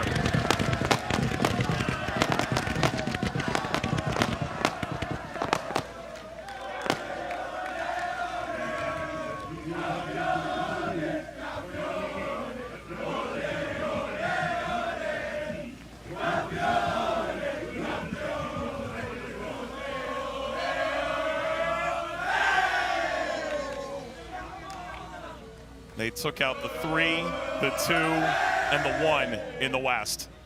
And they take out the 3 in the East. Underdogs for a month. And they win the final in penalties, dramatically as ever. This was truly a miraculous playoff run for Rising.